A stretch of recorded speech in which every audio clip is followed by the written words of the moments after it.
for the well-mannered. If you'd like to learn the proper etiquette, I'd be happy to teach you.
One with nature.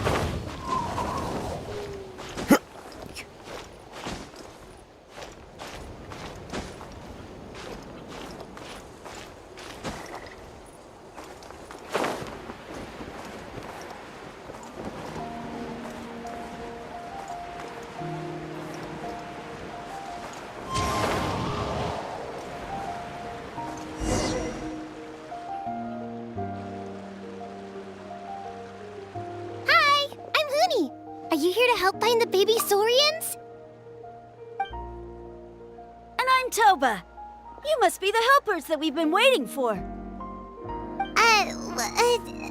It's nice to meet you too, but we're just passing through. Oh, but Uncle Sanka said he was gonna send some of his friends over to help us. You sure he didn't mean you?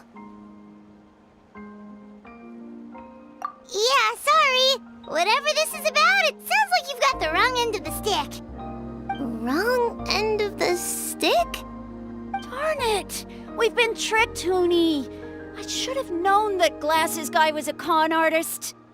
What are we supposed to do about the baby Saurians now? Time's running out. It's okay, Huni. Don't worry. Why don't you tell us what happened with these baby Saurians, huh?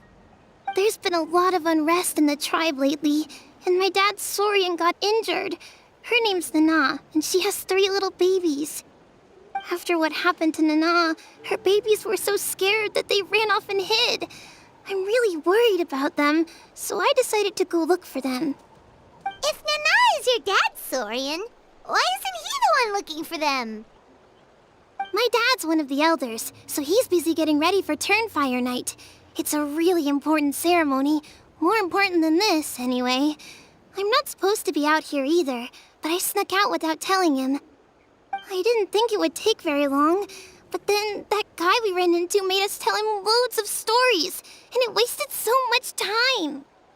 Yeah, he was so selfish. He doesn't have a heart. It's all right. Don't let him get to you. We're here now and we'll help you because we care a lot, don't we, Traveler? They should be. I already managed to find their tracks, and it seems like they're hiding on the cliff. Really? Wow! Thank you so much, Miss Traveler and Miss Paimon. Awesome. You gotta be careful out on the cliffs, though. They're really steep. Even grown-ups have trouble climbing them.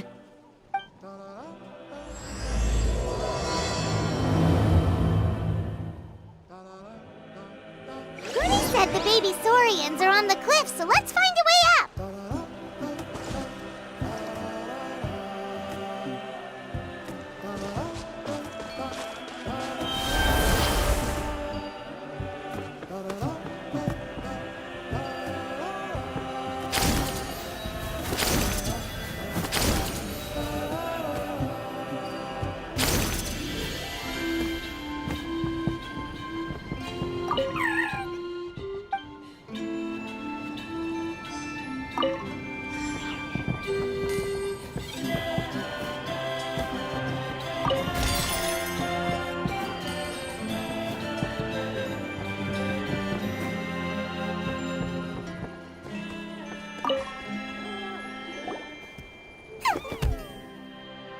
We found them!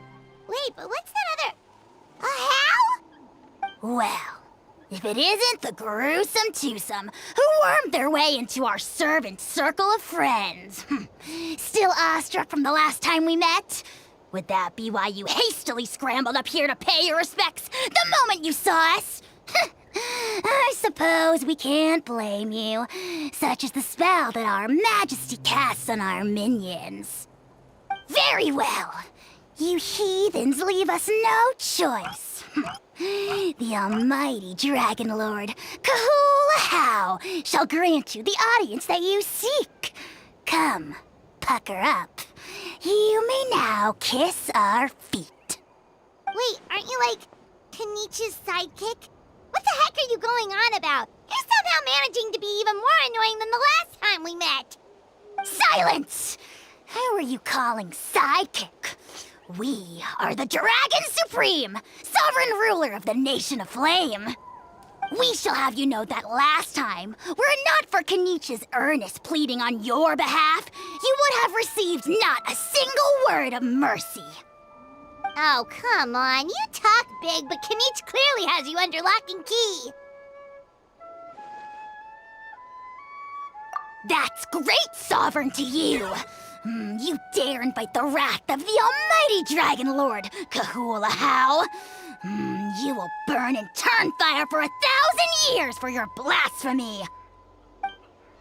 If you must know, our humble servant begged us to investigate an abyss incident near Hoytzitlán, and we chose to grant his request.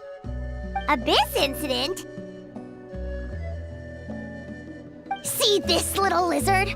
Its mother, a medium-sized lizard, came under the influence of abyssal power. In her confusion, she attacked my servant's tribe, then assailed her own offspring. Yikes. So how is she doing now? She was but a lowly bug fighting against the power of the abyss. Naturally, she has departed for the Night Kingdom. Such a fragile creature.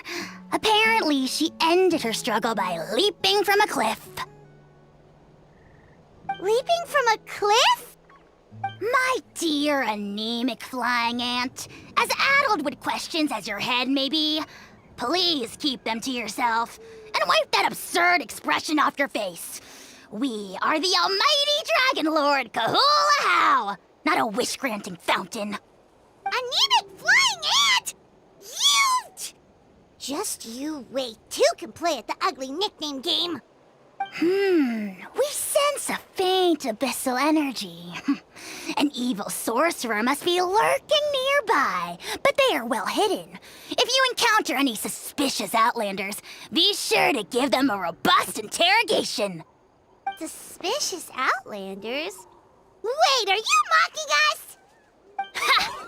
How dare you cast aspersions on your ruler, heathen! You're just lucky that our servant has such vile taste in friends! Otherwise, we would beat you black and blue, and then purple, then black again! If you're not here to kiss my feet, then get out of my sight. Do not impede the work of the almighty Dragon Lord, Kahula-How! The potty mouth on that guy? I'm on his furious! Still, good to know about the abyss threat, huh? Wasn't expecting that. Let's not get sidetracked. We should take care of Hootie's request first.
Wow, you're back already?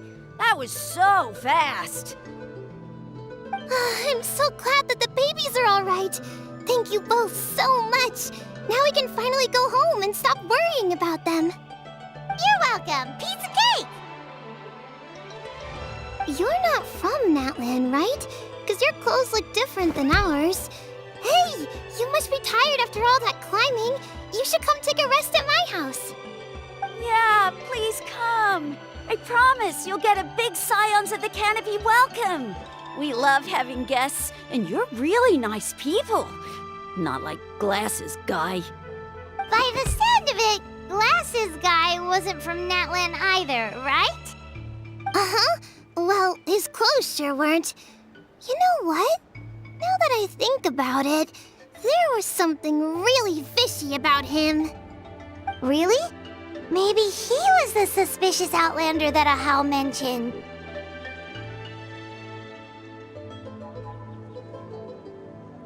Sure, if you're interested. Oh, let me think. How did the conversation go again? Oh, please, mister. I've told you so many stories already. When are you gonna help me find the baby Saurians? Just one more story. One more, I swear. Why don't you tell me more about that ball of fire? I heard that there was a huge transparent ball of fire that used to burn 500 years ago, 1,000 years ago, maybe even further back than that. Oh, you mean Turnfire. That's where the ancient name Mollypo comes from. Oh, wow. So it was the origin of an ancient name. That's impressive. Uh-huh. There's a story behind every ancient name. The legend goes that the Turnfire first appeared in the era of the Grand Alliance. It was used by the tyrant Och Khan to rule over Natlan and oppress anyone who opposed him. Turnfire is different from normal fire. If you get set on fire with it, you'll feel horrible burning pain from behind you, but you won't die from it right away. And whatever you do, you mustn't turn back to look at it. Why? What happens if you turn back? As soon as you turn around, poof! You get burned to a crisp. Well, good golly gee. I mean, it's one thing to singe someone's clothes, but burning people alive? That is a big no-no in my book. Right? How nasty is it to burn someone from behind and not even let them turn around to look? Och Khan really was an evil tyrant. Yes, shocking behavior. Now, let me guess. Eventually, a valiant hero came to save the day? That's usually how these stories go. Good guess, Uncle Glasses. Seems like you really know your stuff. The hero was called Yupanqui. He's the ancestor of our tribe. Yupanqui was friends with Och Khan the tyrant, and also Yupanqui, the first Pyro Archon. He was working as an ordnance officer for the Grand Alliance at the time. He didn't like how Och Khan was such a cruel tyrant, so he stole the Turnfire and threw it at the Och Khan's army. The soldiers couldn't defend against it, and they all got turned to ash. And that's how our ancestors set our people free. But just as he was about to leave the city, he thought he heard Och Khan calling out to him from behind. It caught him off guard, and he turned around to look. But Och Khan wasn't there. All he saw was a city burned black, an army in ruins, and giant flames reaching up into the sky. A split second later, the flames he saw burst out from inside his eyes and swallowed him up. All it took was a single glance. As soon as he looked back, he was burned to a crisp. The question is, was this the price he paid for stealing the Turnfire, or the price of turning back? Nobody knows the answer, but the fire that consumed Yupanqui burned more fiercely than any other. It burned for 100 days until it burned a hole right through the ley lines. And then, the flame dropped into the deathly dark Night Kingdom, where it still burns to this day. The grown-ups say that it lights up the path that leads to the next life. But for the dead to be reborn, they have to accept the flames and be purified by the fire first. It's like a final look back at your life, where you have to answer for everything you did. Anyway, that's the story of Yupanqui's Turnfire. Ah, a fine parable indeed. So, is it true? Is it really possible to find this fire in the Night Kingdom? I don't know. I think it's just a story. Either way, I assume this name has been passed down in your tribe ever since? Sure has. It went to Burkina, the hero that we celebrate on Turnfire Night. But that was 500 years ago. Yeah, and now it belongs to Kanich.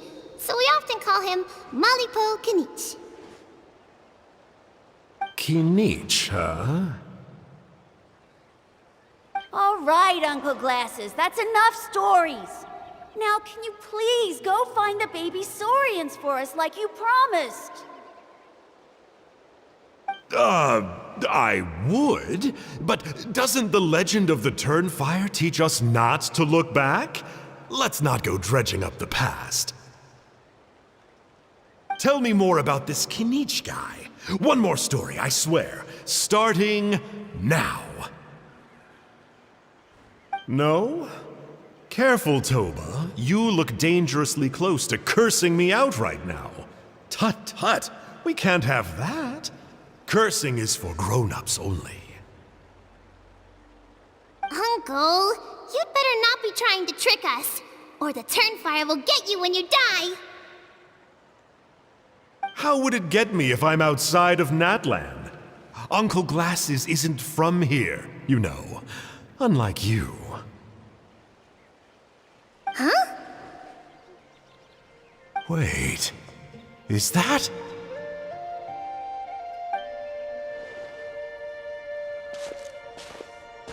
All right, kiddos. I'm a man of my word. 2 of my friends are on their way here, and, yeah, they'll help you out on my behalf. Work them like dogs, okay? That's what they're here for. Don't go easy on them just for my sake. Really? Well, first, can you tell us your name? We met at the foot of this cliff, so beneath the peaks, let's go with Sanka. Seriously? If you don't believe me, turn around and see for yourselves. They're right behind you. Huh? Where? Oh, wait! Uncle Sanka, where did you go? Yeah, definitely a fishy character. It sounds like he was digging for info about the ancient names. Yeah, and not only that, but he betrayed us too. He'll pay for this. All he got out of us was some stories, though. What's the worst that could happen? Traveler, maybe we should go tell Kanich about this. Ahau says he's investigating it, but he's a bit of a loose cannon. We probably shouldn't take him at his word. Huh? You know Kanich? Not very well, but we have met him before, and one time we had a meal together. Aw, man, I'm so jealous. I never even spoken to him. He's so cool. He's the Saurian hunter, and he has a really awesome ancient name. Me neither. I don't think my dad really likes him, though. He always tells me to stay away from him. Probably because of that little creep he always hangs out with. He's nasty, and he's so full of himself. Oh, the creep who calls himself Kahul Ahau?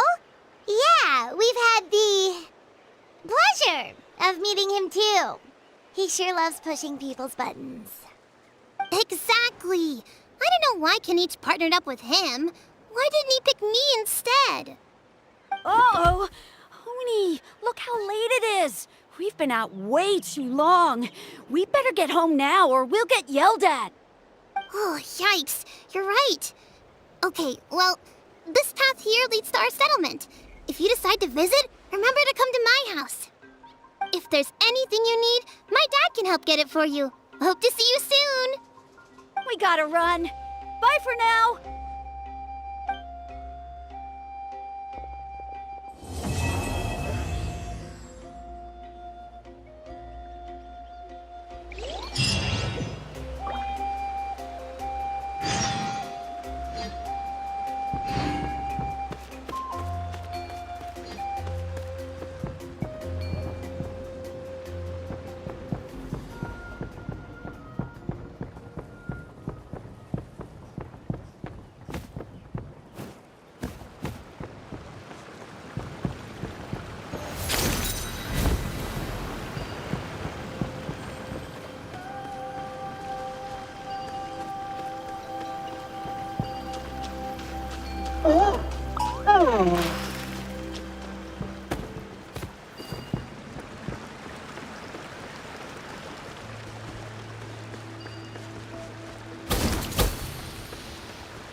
Huni, what were you thinking going out by yourself?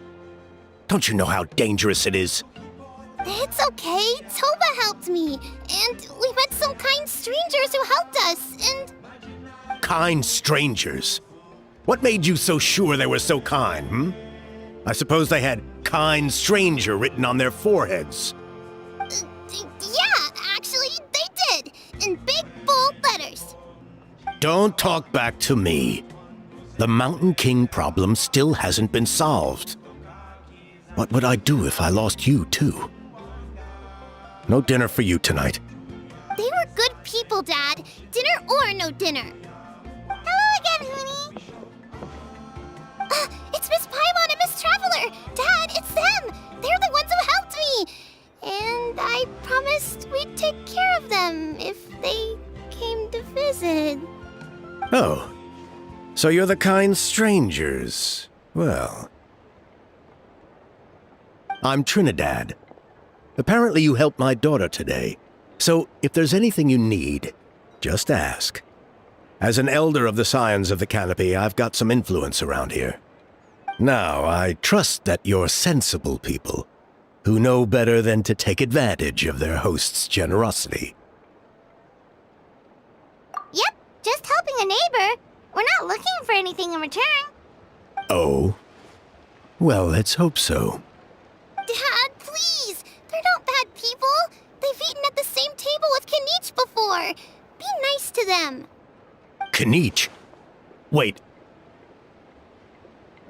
I heard that two mysterious travelers from afar helped the Pyro Archon to solve the crisis our nation was facing.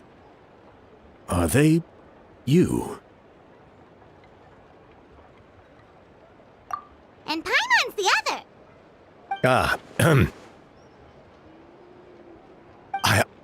I do apologize. A lot's been going on in our tribe lately, and I suppose the pressure must be getting to me. I can't believe I was so rude to you. I feel ashamed. We got off on the wrong foot. Can we start over? Oh, now we're talking. Seriously, though, don't worry about it. Already forgotten. We're just happy to see Huni got home safe and sound. You've just arrived, I take it? It would be my honor to give you a hero's welcome tonight. Careful now, that's quite an about-face. We've heard that kind of thing can lead to spontaneous combustion around these parts.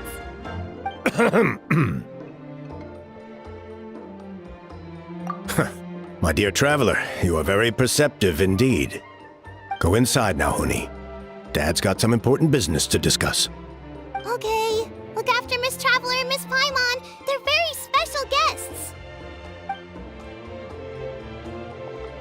Well, we'll hear you out, but we can't make any promises that we'll be able to help. This is a matter of utmost importance. Please allow me to explain. For many years, our tribe has celebrated the Turnfire Night. It is a traditional ceremony among the Scions of the Canopy, in which we remember our ancestor, Burkina, and his companion, Kangamato, the Mountain King. Burkina was a hero who bore the ancient name Malipo, and Kangamato was a powerful Yumkasor warrior. Together, they fought against the Abyss. They were victorious, but it came at a great cost. Burkina paid with his life. The Mountain King survived, but was contaminated by the Abyss, and he remains in hibernation to this day. Normally, Yumkasors never live longer than a century. It's possible that the abyssal power is responsible for his unnaturally long lifespan. That's right. The Mountain King is a living symbol of our glory, but even this glory comes at a price. The abyssal power inside him is highly sensitive, and when it is disturbed, he awakens and flies into a blind rage, attacking anything that moves. So besides the ceremony, another important part of Turnfire Night each year is cleansing the abyssal power inside the Mountain King, so that he will remain sound asleep. Even though you helped us to solve the Abyss crisis, The destabilizing effects of the disaster have made it increasingly difficult to keep the Mountain King in hibernation. Only 5 months have passed since the last Turnfire night, and he's already showing signs of instability. Has he woken up again? He has. We managed to contain the situation by performing a makeshift ceremony right away, but it was a close call. He could reawaken at any moment. Also, he attacked and wounded my companion, Nana, during the ceremony. She became contaminated by the Abyss as a result. And We heard. Such a tragedy. We're really sorry for your loss. yes, and Nana wasn't the first. Anyway, right now, we're preparing for an exceptional Turnfire Night ceremony, and we need to find a suitable flame bearer.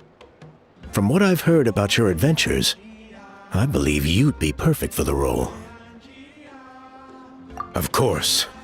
Plus, he's a bona fide hero who's inherited the Malipo name. Oh, you mean Kanich? Yes, he's the one. A hero worth his weight in gold. And unfortunately for us, he's all too aware of that. No prizes for guessing what he said when I asked him to host a Turnfire night outside of the annual schedule. An exceptional ceremony? I'll have to charge an exceptional price. I swear, no other concept exists in that boy's brain. I'm not the one to usually talk about people behind their backs, but I'm convinced the Y-Up got hit on the head and took a wrong turn the day it chose to give that ancient name to him. Have you ever heard of a hero whose mantra is, "What's your asking price?" Oh, and don't get me started on that insufferable how he hangs around with. Thinks he's God's gift to mankind. Pompous fool. Yeah, Paimon has to agree on that last part. Anyway, the fact is, the ceremony can just as easily be done without him, as long as we find someone else. And besides, you two seem like much better candidates, huh? So what do you think?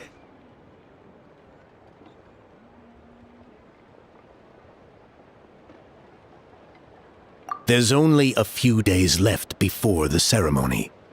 We can't afford to waste what little time we have on negotiating with him. I'd much prefer if you would consider taking his place. Wonderful! I can't thank you enough. Honi was right about you. You have kindness in your hearts. Come with me to the other side of the mountain. I'll bring you up to speed on each step of the ceremony. As experienced warriors, I'm sure you'll pick it up in no time.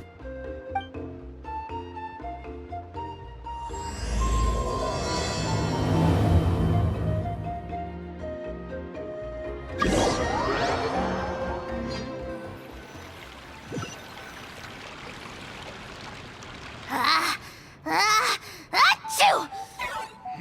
Curses! Who dares insult the great Kahula How behind his back? Oh, great Kahul Ahau, bless you. Shut your filthy mouth, worm of the abyss! Your putrid words defile the air we breathe. You make the almighty Dragon Lord, Kahula How, sick to the stomach! Speaking as a member of the Abyss Order, that's music to my ears. Exactly the kind of reaction we're going for. But on a personal level, I gotta say, it's pretty hurtful. Ugh, never have we heard such brazen blustering from someone who is inches from death! Up yours, Four Eyes! We spit in your face! Pfft. Okay, well, that I am at a loss to explain. How do I manage to stay so chirpy and cheerful? I can only guess it's some kind of powerful magic. But I digress. Mr. Kinich, I admit it, you, sir, are a legendary hunter. Still, the only reason you caught me is that I was reluctant to run away. You see, I'm very interested in the lore of your tribe. Okay. Is that it? Kay? Aren't you intrigued to know what it is about you guys that prompted a visit from the abyss? It's the extreme sports! The other day, I narrowly avoided getting hit by a very brave soul who just leaped off a cliff. I think you call it bungee jumping? Anyway, I was very impressed. That is what I call embracing the spirit of adventure. Look, I even did a painting inspired by the bravery and freedom of the Scions of the Canopy. You scum-sucking swine! Ugh, I swear, if you go bungee jumping, it'll be without a rope!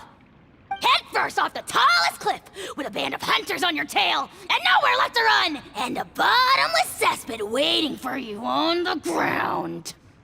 You say that, but I get the sense that Mr. Kinich isn't planning to take my life right now. On top of that, I'm tired of spying on you from afar. So why don't we just negotiate a comfortable operating distance that works for both of us? I've heard that the most important thing in human relationships is to respect each other's boundaries. What do you say, Mr. Kinich? Or you could tell me what it is you're really after. What? And then I'll name my price.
There's still some residual abyss contamination.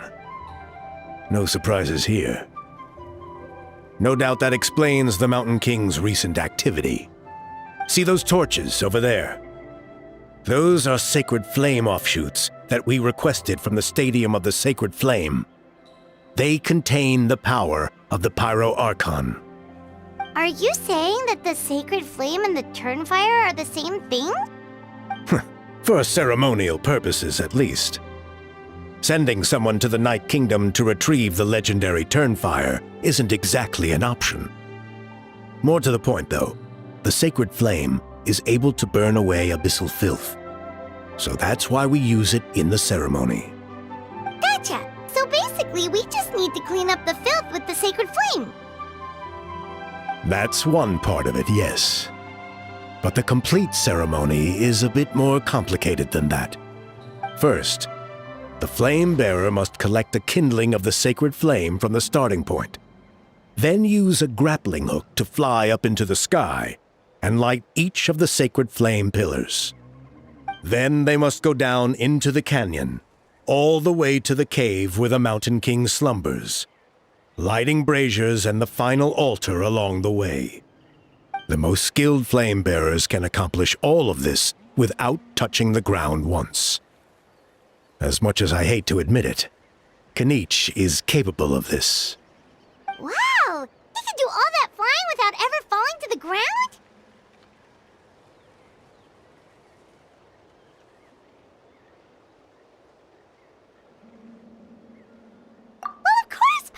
everyone can. It'd be much harder for you guys. Ha! Well, don't worry. It's not a requirement of the ceremony. You're allowed to touch the ground.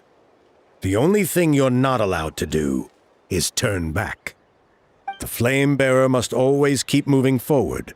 You can't skip a pillar, then come back to it after lighting the next one. To do so would be to disrespect our ancestors. So, what actually happens if you do turn back? Surely the fires don't just go out. Well, if you're not careful, you might get burned. What about today then? Does the same rule apply? Oh no, don't worry. Today is just a practice. The order doesn't matter. You just need to take the sacred flame, cleanse the filth, then go light all the braziers. Are you ready? I'll repeat the key points again. Gather the kindling, cleanse the filth, and light all the braziers. I'll wait for you at the end.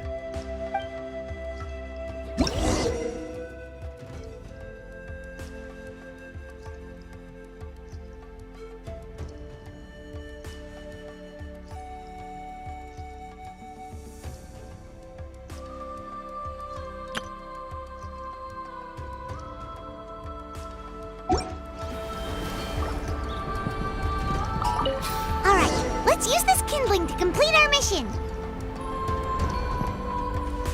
There's abyssal filth over there. Let's burn it away with the sacred flame.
Into the wind.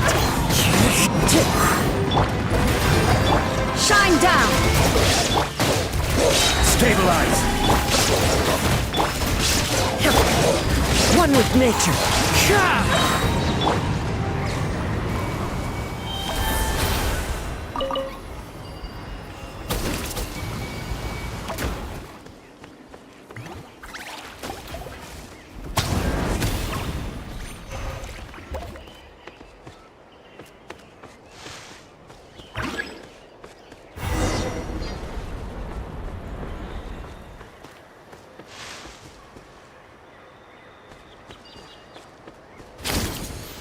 That should be all the braziers. Let's regroup with Trinidad.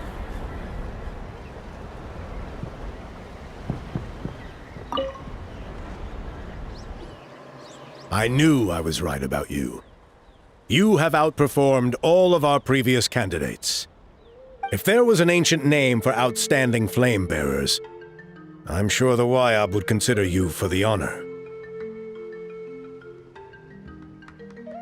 Yeah, although it would probably take Paimon quite a bit longer. Ha ha ha ha. All right. Now there's still a few days left until the ceremony. I should get back so I can inform the chief and the other elders that I have found the flame bearer we need. Oh, you mean they've still got to sign off on it? Some of them are still hoping we can come to an agreement with Canich. But that's only because they haven't seen you in action.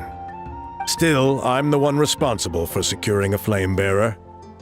And my recommendation is you. Just for Paimon's own peace of mind, Are you sure it's not gonna be a problem having Outlanders take on such an important role in your ceremony? See that place over there? There was a time long before the age of Burkina and the Mountain King, when we Scions of the Canopy called that our home. After a period of upheaval, our ancestors were forced to move away. Now it has become a place where our youths go to develop courage and kindle a spirit of adventure. If we fail to keep the threat posed by the Mountain King at bay, it might not be long before we have to move again and find a new home. So to answer your question, I think everyone will agree that you are the right choice. Fair enough. Desperate times call for desperate measures. I'll need you to drop by my place at some point before the ceremony, if that's all right. There are still a few final details that we need to discuss. Okay, see you later then. You have my gratitude.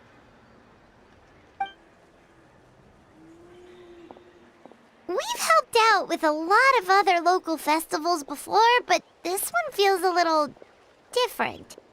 Anyway, let's take a break before heading back to Trinidad's place.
Traveler?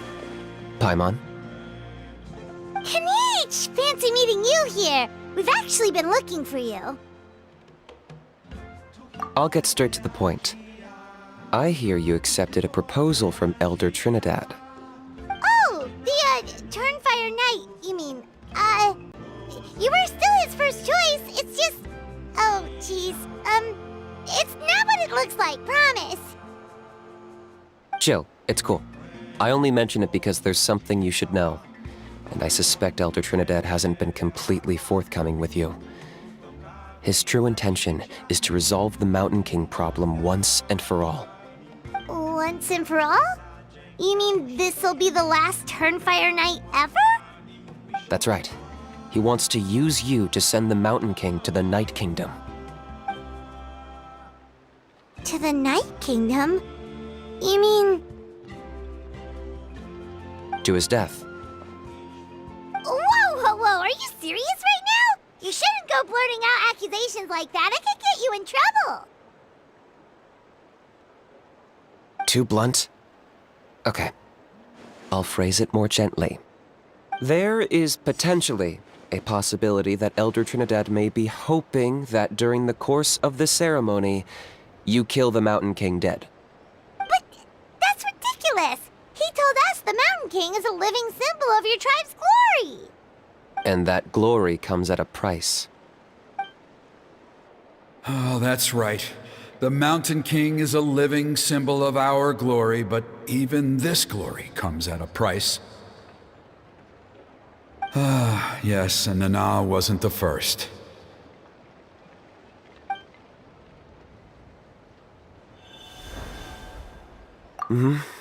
She likely won't be the last to lose her life either. Still, is killing the Mountain King really the only way? It seems so extreme. The Mountain King is a unique case when it comes to abyssal contamination. It's eaten away at him for so long that it has consumed him entirely, and the damage is irreversible. That evil power has both driven him insane and kept him alive over the centuries. So, to look at it one way, once it's completely purged from his body, the Mountain King will finally be able to rest in peace. In past ceremonies, we've only purged around half of the abyssal power. This was to strike a balance, to keep him alive, but also keep him asleep. Trinidad didn't say anything about how much power he wanted us to purge, but he did say there were some more details to go over before the ceremony. Then it sounds like you'll know for sure soon enough. If he really asks us to kill the Mountain King, what should we do? I know this must come as quite a shock, so I suggest you act like you didn't hear anything for now. But would you have time to visit the chief after your meeting with Elder Trinidad? I'd like to make a deal with you. What kind of deal? One that comes at a very reasonable price. I'm sure you have plenty of other questions, but we can talk more later. Good. See you soon.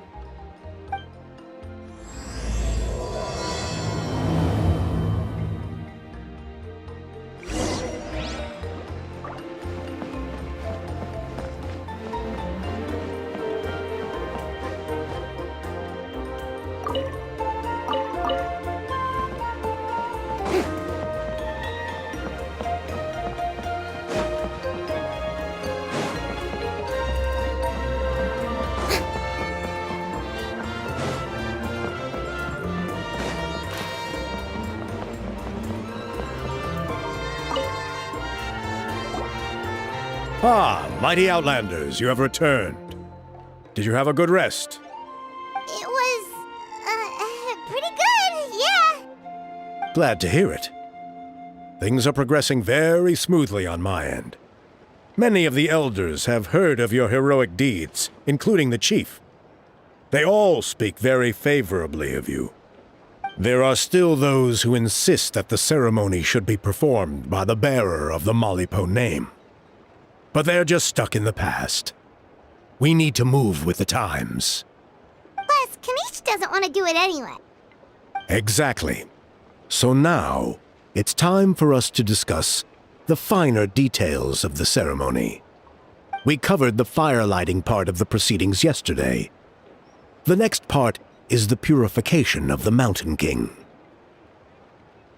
It's quite simple. You just need to use the sacred flame. We've done it plenty of times before, and it's always very routine. I'm sure you won't have any problems. One point I'd like to stress, though, is that you need to burn away as much of the abyssal energy as you possibly can. The more we dispel, the longer the Mountain King will remain asleep. Asleep, huh?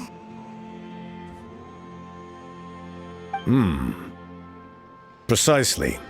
In previous years, the Flame Bearer has often been unable to dispel a sufficient amount of abyssal energy. That's the only reason why we have to perform the ceremony on a regular basis. But I understand that you have a lot of experience fighting against the Abyss. And you seemed to wield the sacred flame quite effortlessly yesterday.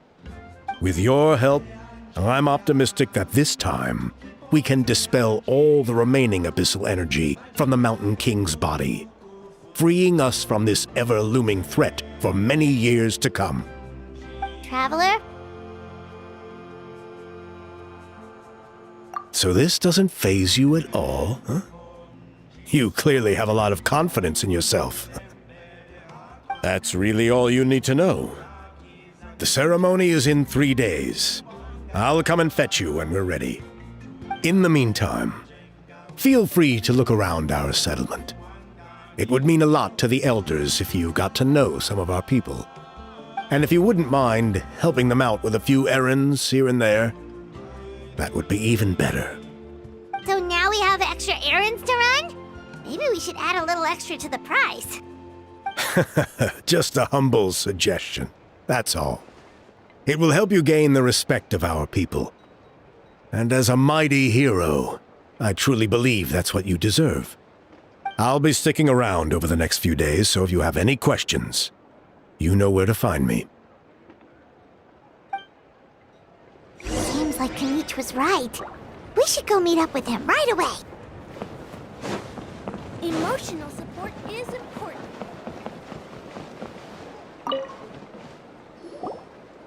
Huh, you're here. Kanich, Elder Trinidad said that... I can tell. It's written on your faces. Is that the Traveler in Paimon? Forgive me for not being there to welcome you on your arrival. That should have been my duty as chief. Hello, Chief Waina. I only heard the news from Trinidad yesterday, so I asked Kanich to invite you over for a quick chat. I believe Kanich has already filled you in, so I'll get straight to the point. Firstly, I fully endorse your appointment as flame bearers for the upcoming Turnfire night. However, I would like to request that you take steps to ensure the Mountain King's safety. Every child of our tribe grows up hearing the tales of our heroes, from Yupanqui the Firebringer to Burkina and the Mountain King who fought against the Abyss. This is our history and our heritage, the source of our pride and the center of our faith. To kill the Mountain King would be to destroy our spirit. I would never be able to face our ancestors in the Night Kingdom. Nana's death was a great tragedy, and I do not blame Trinidad for the actions he has taken. Nevertheless, I cannot allow any harm to come to the Mountain King. The very roots of our identity are at stake. My honored guests, please give this matter your serious consideration. Perhaps there is, but despite all our attempts to contain the situation over the years, we've not found it. Right now, I should like to hear where you stand on this matter.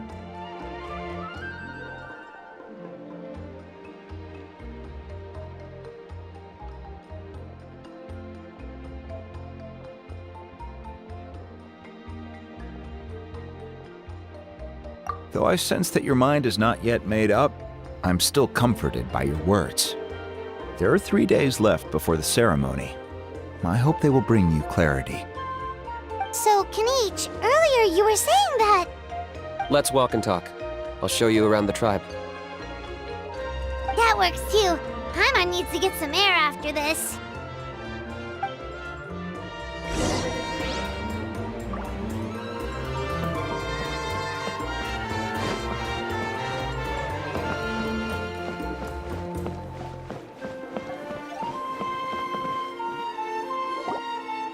Kanich, Paimon finally understands why you turned Trinidad down. You knew what he was planning, didn't you? That's why you didn't want to be the flame bearer this time, because it's a double-edged sword. The whole Mora thing was just a sneaky excuse. Double-edged sword is right. But my response wasn't merely an excuse. To solve this exceptional problem, an exceptional price must be paid. I'm working on it. Really? Well, come on then, let's hear it. In a moment. Didn't you have a question you were about to ask me? Oh, yeah. What was it again? Oh, right. We need to talk about How. He's completely unhinged. I agree that he has a problem. He needs disciplining, so I hired him a teacher. You got him a teacher? Oh, Paimon would love to see him get scolded for bad behavior. Anyway, moving on. When we ran into a How, he said you two were investigating some Abyss thing together. Is that related to the whole Mountain King situation? Yes, that's the angle I've been working on. I'm a Saurian hunter, but I occasionally hunt the Abyss too. One time I was pursuing some purple demonic dogs when I accidentally entered a hidden space. I did some research after the fact. Apparently they're known as beastly rifts, and there are many of them of all different sizes. That's where those purple dogs were coming from. So, if we can locate one of these beastly rifts, clear the monsters out, and move the Mountain King inside, he'd be able to continue living, but without posing a threat to the tribe. whoa, that sounds kinda crazy. Would it really work? It's not without its risks, of course. There's a lot of unknowns in the equation. For instance, for all we know, a prolonged period inside the rift could make the Mountain King's condition worse. Still, we desperately need something like this, even just as a temporary measure. You've seen the conflict the issue is causing in our tribe for yourselves, and believe me, it's been a long time coming. The chief is adamant about keeping the Mountain King alive, whatever happens. I can understand. It's less about the Mountain King and more about preserving your culture and heritage.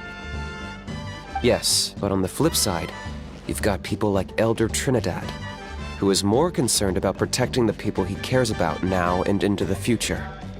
And he has every right to take that view. It's one thing to try and preserve the last remnants of a glorious past, but making your kin pay the price for it? No one can seriously tell them that's a fair trade. You're right. There's no easy answers here. Let's leave that to one side for a moment and assume we go with your plan.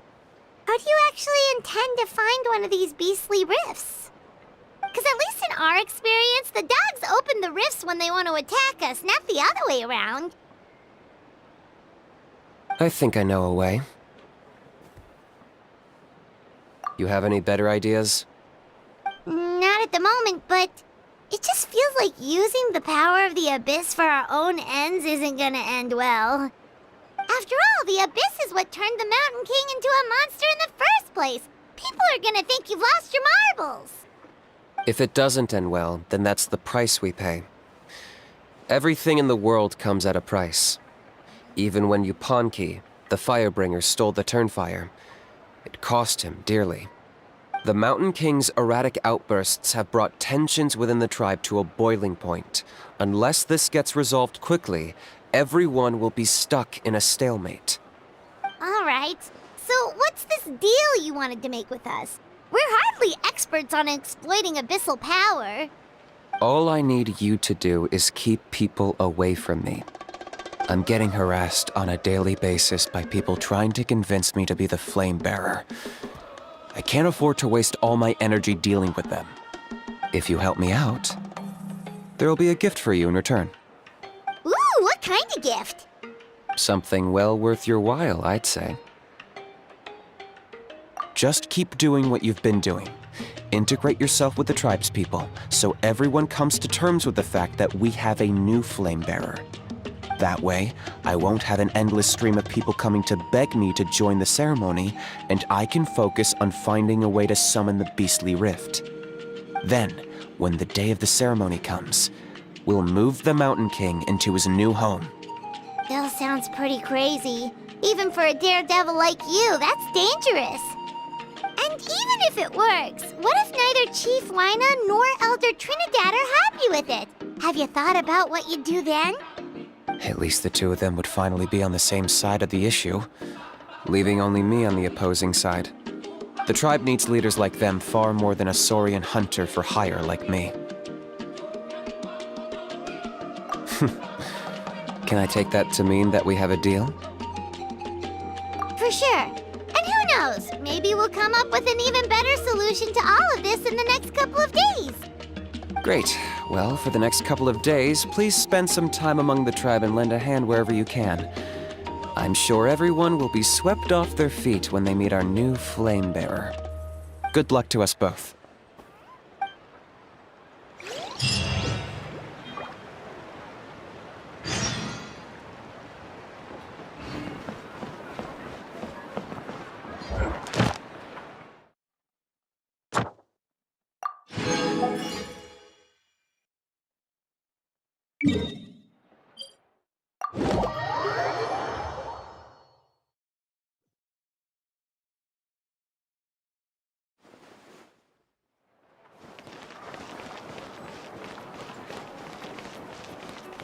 Ad Astra Abyssal.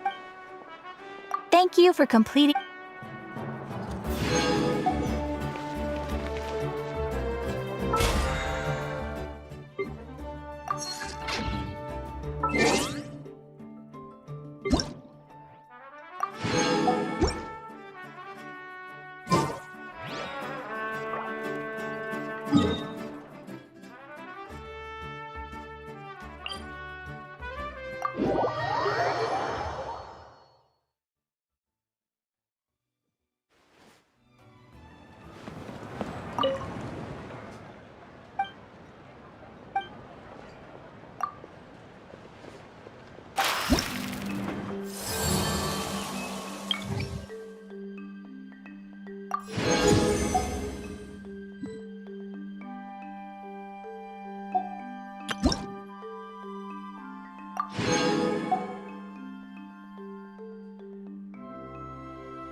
Okay, task for the day.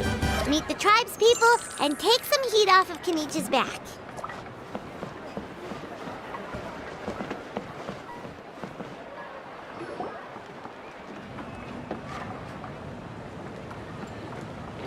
Hoonie, how can you call the Mountain King a monster? Because he hurt a lot of people. And look what happened to Nana. But it wasn't on purpose. The Mountain King is sick, that's all.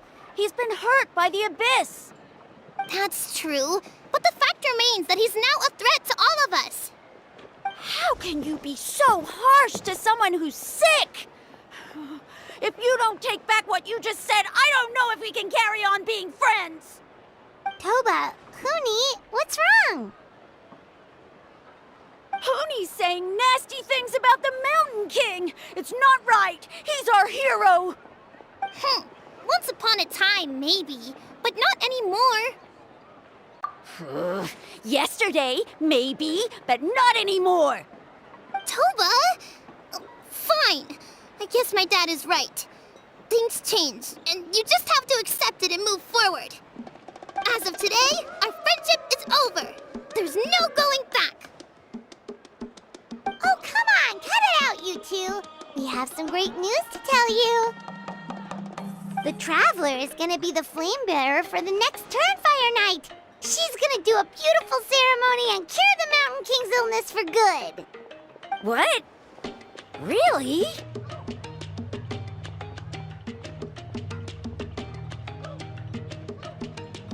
So that's what my dad wanted to talk to you about? To be fair, from what we saw the other day, you are pretty good at climbing cliffs. Probably just as good as Kanich. Wait, speaking of Kanich, where even is that guy? Oh yeah, good question. Is he not coming to the ceremony anymore? We can get him to come, but if he catches you two fighting again, he won't be happy. He'll be sure to give you both a piece of his mind. Oh, we can't let that happen. I've never even spoken to him before. I can't afford to make such a bad first impression. I didn't mean to argue with Toba. All I said was that the Mountain King has done some pretty bad things. He was the one who turned it into a fight. Yeah, if you weren't friends, there's no way Toba would have come to look for the baby Saurians with you. All right. Well, because it's the Traveler and Paimon and Kanich, I'm sorry, Toba. I'm sorry for all the mean things I said about the Mountain King. Dad just really misses Nana, and I was really upset that she's gone, too. Huh? Oh. I shouldn't have spoken to you the way I did either. It wasn't very nice of me. For the Traveler and Paimon, Kanich, and for Nana. I'm sorry too, Huni. That's That's more like it. Now you're best friends again. Guess so. Toba, if I ever say something mean about the Mountain King in the future, I'll make sure I say it to someone else, and not you. I'd better go buy some colored cloth for my dad now. He needs it for Turnfire night. Let's play again some other time. See you, Toba. See you, Traveler and Paimon. Okay. I'll head home as well then. See you next time. Okay, take care, you two. Even though they said they're sorry, it looks like their friendship isn't as strong as it was before. Let's just hope we can solve this once and for all. Come on, let's move on.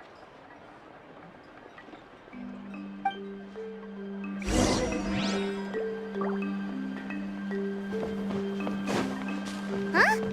What's going on over there? Let's take a look.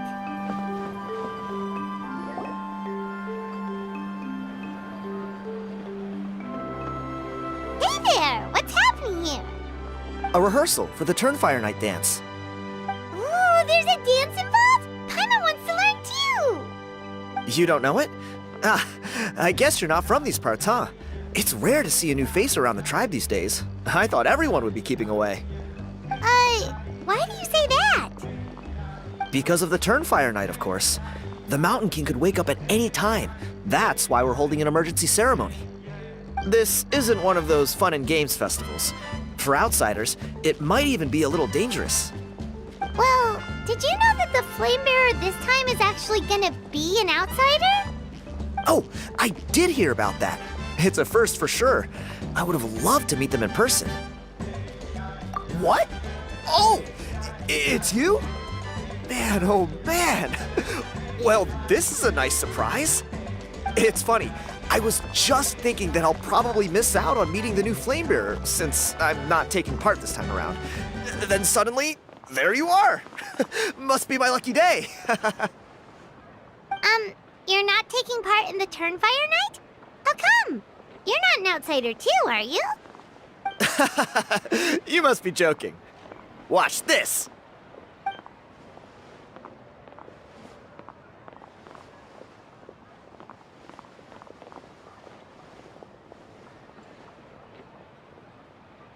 Not bad, right?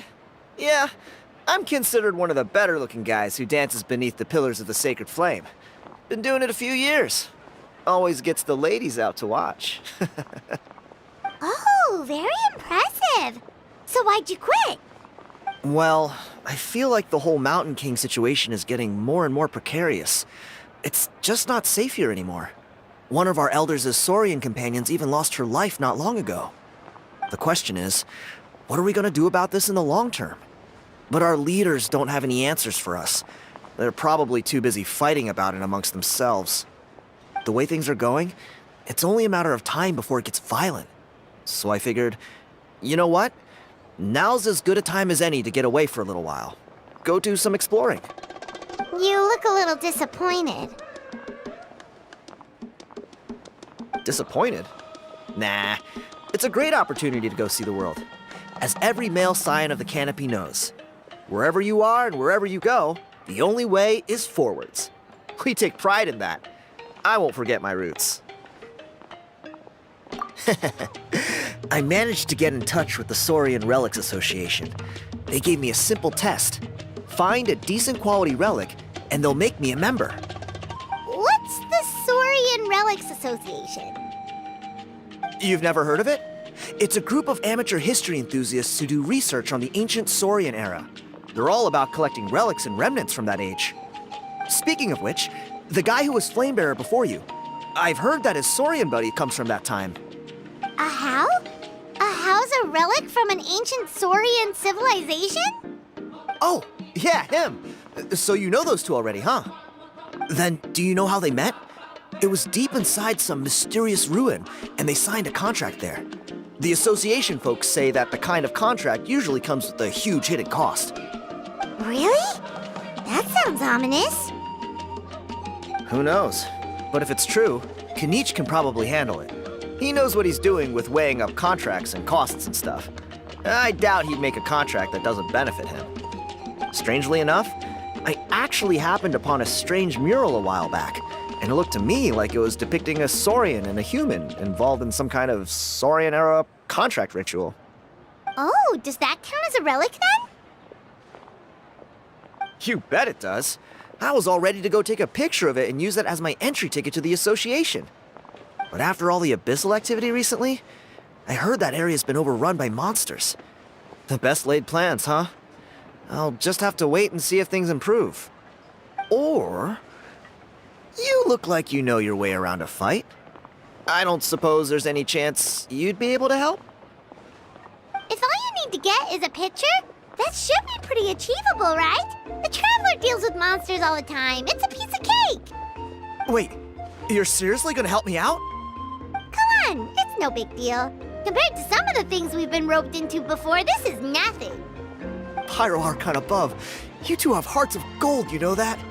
You're the kind of people who could dive into the Turnfire deep in the bowels of the Night Kingdom, and it wouldn't burn a single hair off your head. Of course it is. All right, come with me. I'll show you the way.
There it is.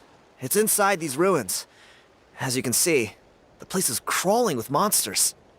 Alrighty then. Stay back and take cover, Tiago. This could get dangerous. We'll take care of him. Great minds think alike. I'm not about to cramp your style.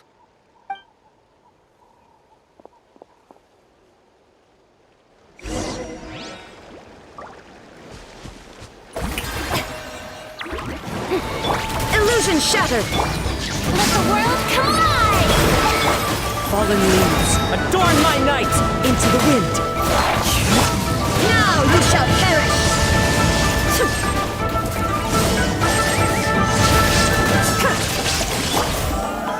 Solidify! This is order! There is no escape! The wind knows me. Strike a pose!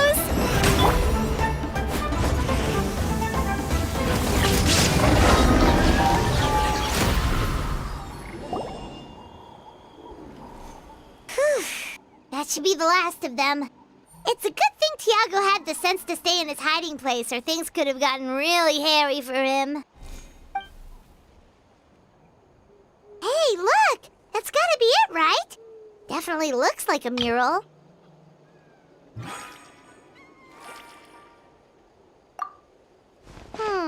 True. Now that you mention it, most ancient murals take up a whole huge wall. This looks more like someone with a paintbrush got bored and started doodling. It does match the story he told us, though. There's a Saurian and a human. So, is that supposed to be what an ancient contract ritual looked like? Whatever. We're not here to decipher it. Just photograph it.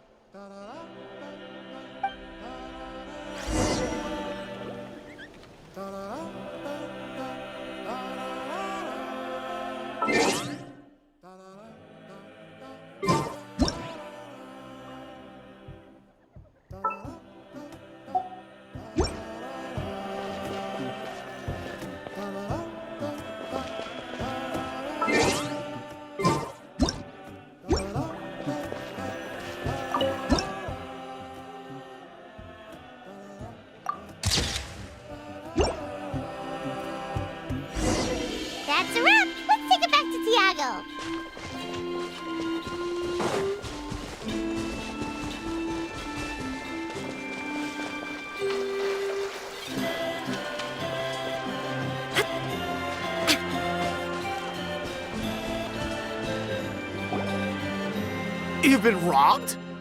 Oh, Ponche. And I thought my luck was bad. Oh, I put blood, sweat, and tears into that, and now I've got nothing to show for it. Some gap-toothed goon stole it from me.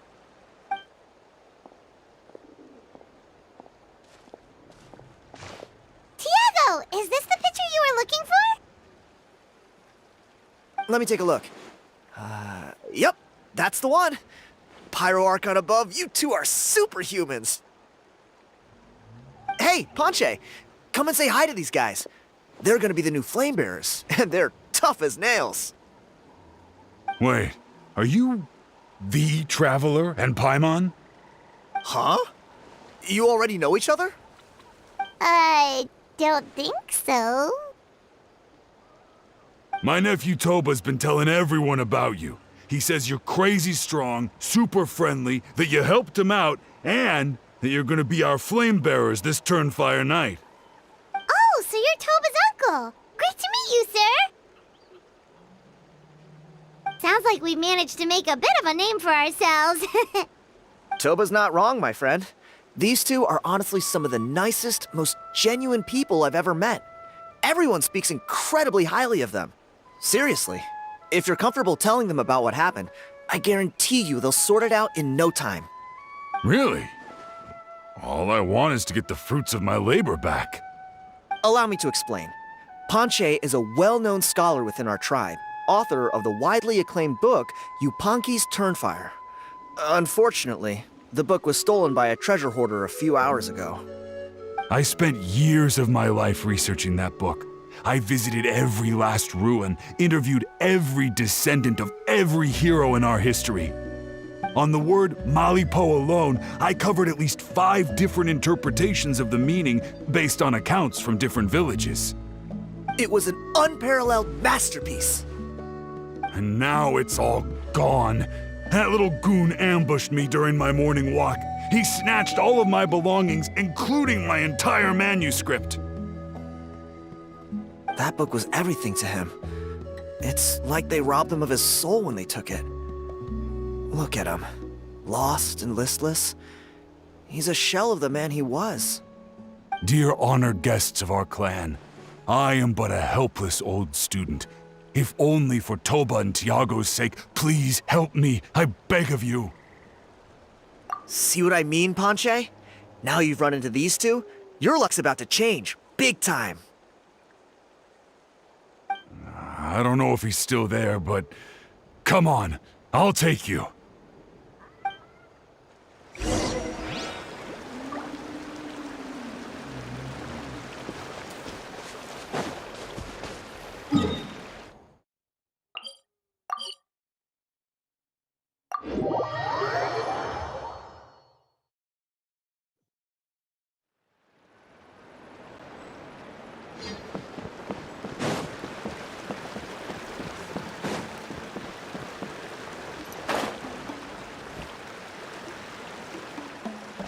Hey!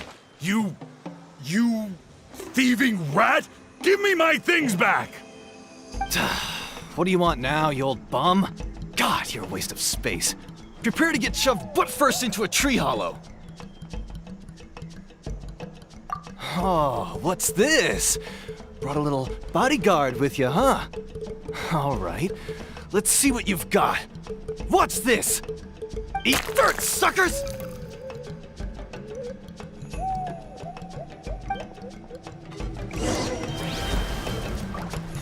Hey, he's trying to get away! You good? Let's chase him down!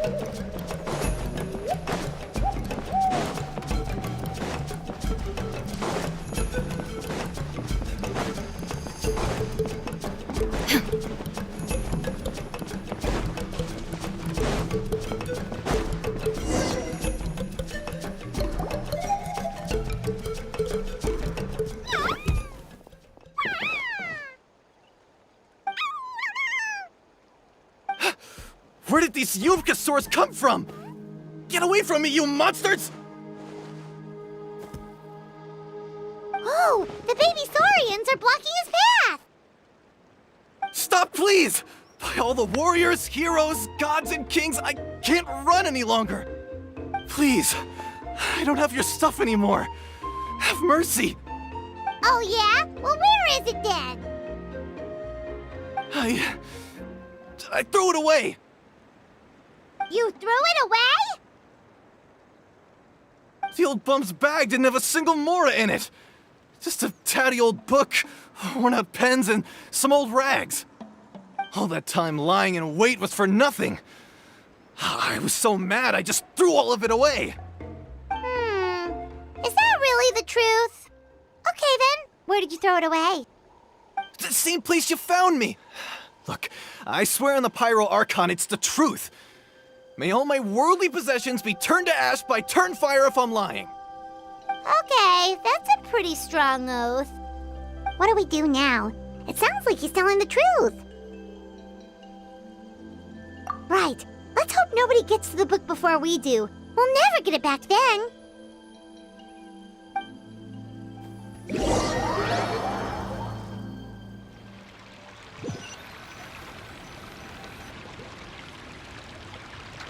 Although the Turnfire is a heroic symbol in Hoytzatlan, it always comes with the more ominous implication of eventual tragedy.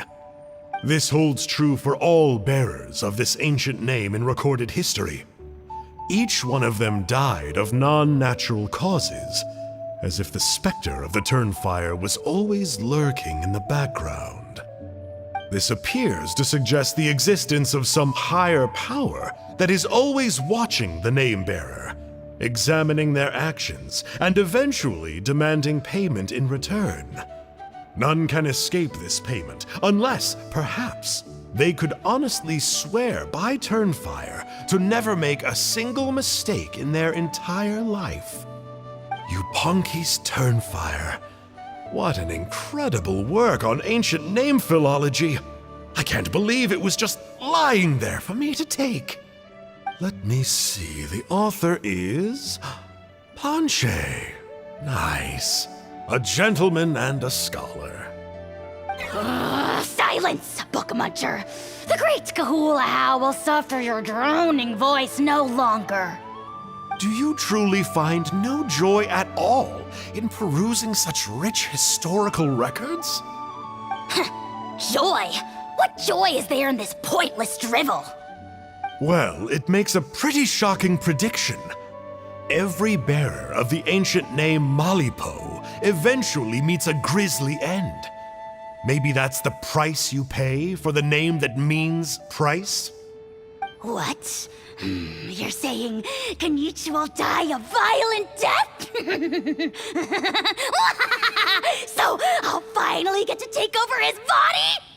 When will that glorious day arrive? The great Kahula demands to know! Wow, you are just irredeemable, aren't you? An agent of chaos down to the core. You make us Abyss Order folks look like saints in comparison. Silence, maggot! To presume that anyone compares your kind with the great Kahula is sheer vanity. And if that day ever comes, oh, your doom will soon follow. You don't need to lecture me about Doomsday. Here's what I know, based on countless historical texts. All civilizations will be reduced to rubble by the passage of time. From ancient kingdoms, to heavenly thrones, to worlds beyond, there are no exceptions. But from the ruins of every civilization, the dust will rise and never settle, thus transcending the confines of time. That dust is what we call a civilization's spirit. And you, great Kahula How, are one such speck of dust from a bygone age. I've paid dearly for the chance to observe you up close. Now, let me take a good look at you. We'll see whether any memories of that age still remain inside you.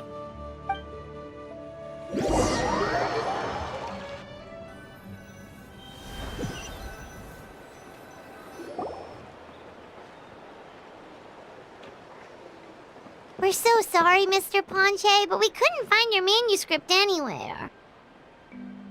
Does that mean all of my hard work was for nothing?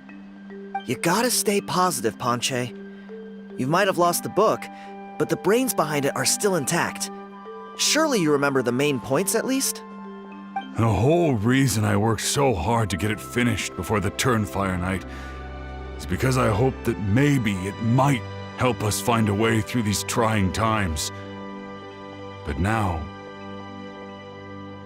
well, not exactly.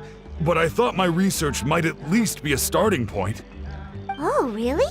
So what did you find out in your research? I think the key to all of this lies in the power of Malipo. Ponche, you know as well as anyone that ancient names don't hold any real power. Symbolic power doesn't count. You're right, but Malipo may be a special case. Given that it first arose in the era of the first Pyro Archon, it might contain remnants of Xbalanque's power. Yeah, I remember that story. My grandpa told it to me when I was a little kid. Maybe you're the special case. Most kids stop believing in that stuff by your age. I'm not talking about childhood superstitions here. There is evidence. Like what? Like the fact that the Mountain King is still alive. Everyone attributes that to the power of the Abyss. But there's more to it than that. The key factor is that Burkina summoned the power of Malipo at the cost of his own life. If you don't believe me, then answer me this. How many other creatures can you think of who lived longer, not shorter, after being contaminated by the Abyss? Traveler, different situation but similar idea. Doesn't this remind you of the hilly... So, I came to the conclusion that Malipo must refer to some mysterious ritual involving a tit-for-tat exchange. It began with the first Pyro Archon, fell with the Grand Alliance, then was buried in the Night Kingdom, and now it awaits the call of its new bearer. Hey. Sorry to interrupt, Ponche, but you seem to be getting a little overexcited. I'm sorry. I was originally planning on presenting my findings to Canich. I'd hoped he would be attending the upcoming ceremony. Sounds to me like you dreamed up one fanciful theory to support another. Canich, what are you doing here? I more or less finished what I was doing, so I came to have a quick catch-up. Now a good time? Canich! I'm onto something. I haven't worked out all the details, but you have to attend the Turnfire night. So Mr. Ponche here has done a lot of research on the history of the Turnfire, and thinks he might have found a way for you to solve the problem. I'll be there, Ponche. Let's go.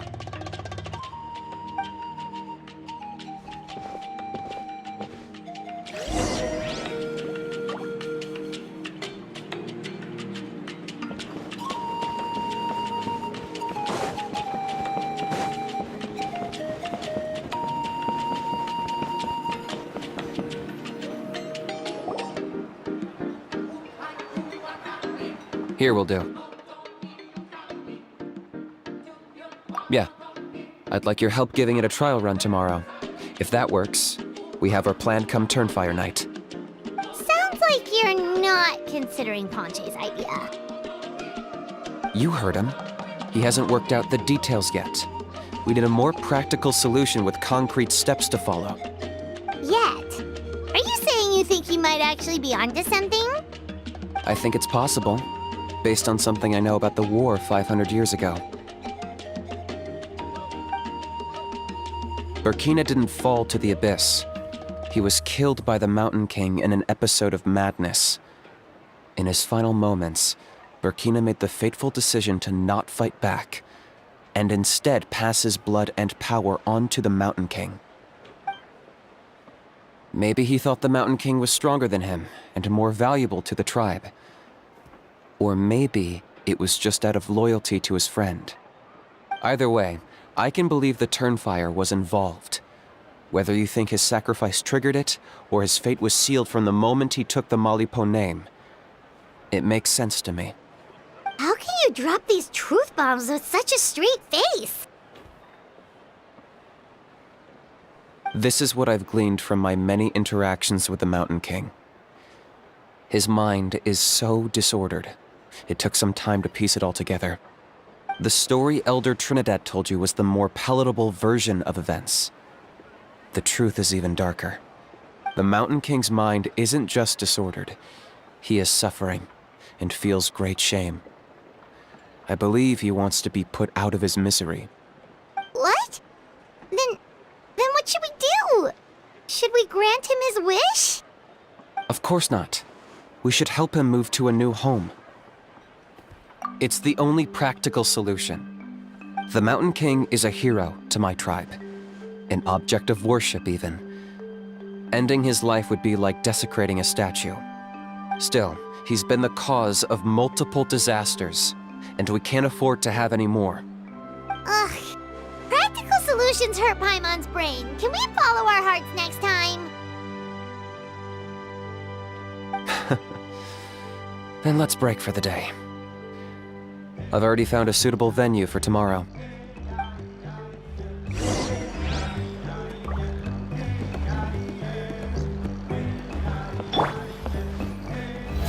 Oh, brilliant!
You're here. Very punctual. Oh, so the gruesome twosome come crawling back. Here to make amends after the gross irreverence you displayed last time? Very well. The almighty Dragon Lord, Kahula How, shall grant you the audience that you seek. Now pucker up and kiss our feet. Kanich, didn't you say you found him a teacher? He's just as out of control as ever! Hey! No one gets to discipline the almighty Dragon Lord Kahula How! No one! Maybe because I've never had a gentle-natured companion like Paimon to compare against. Is that a compliment? Yeah, I see what I'm missing out on now. And it's a lot. Kanich! We could drown this measly flying ant in one droplet of spit! How dare you compare her to the almighty Dragon Lord Kahula How! Oh, just wait till I possess your dead body! I will commit heinous atrocities! Tear down your legacy! Destroy your reputation! Wreak havoc on your...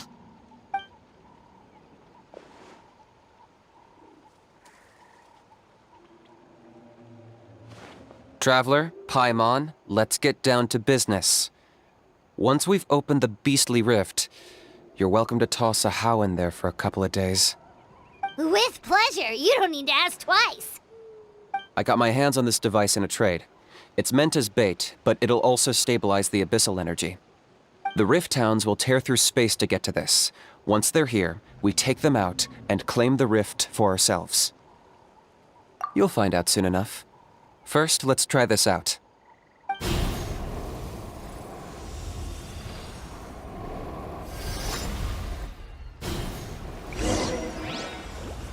They'll tear you to pieces given half the chance, so be careful.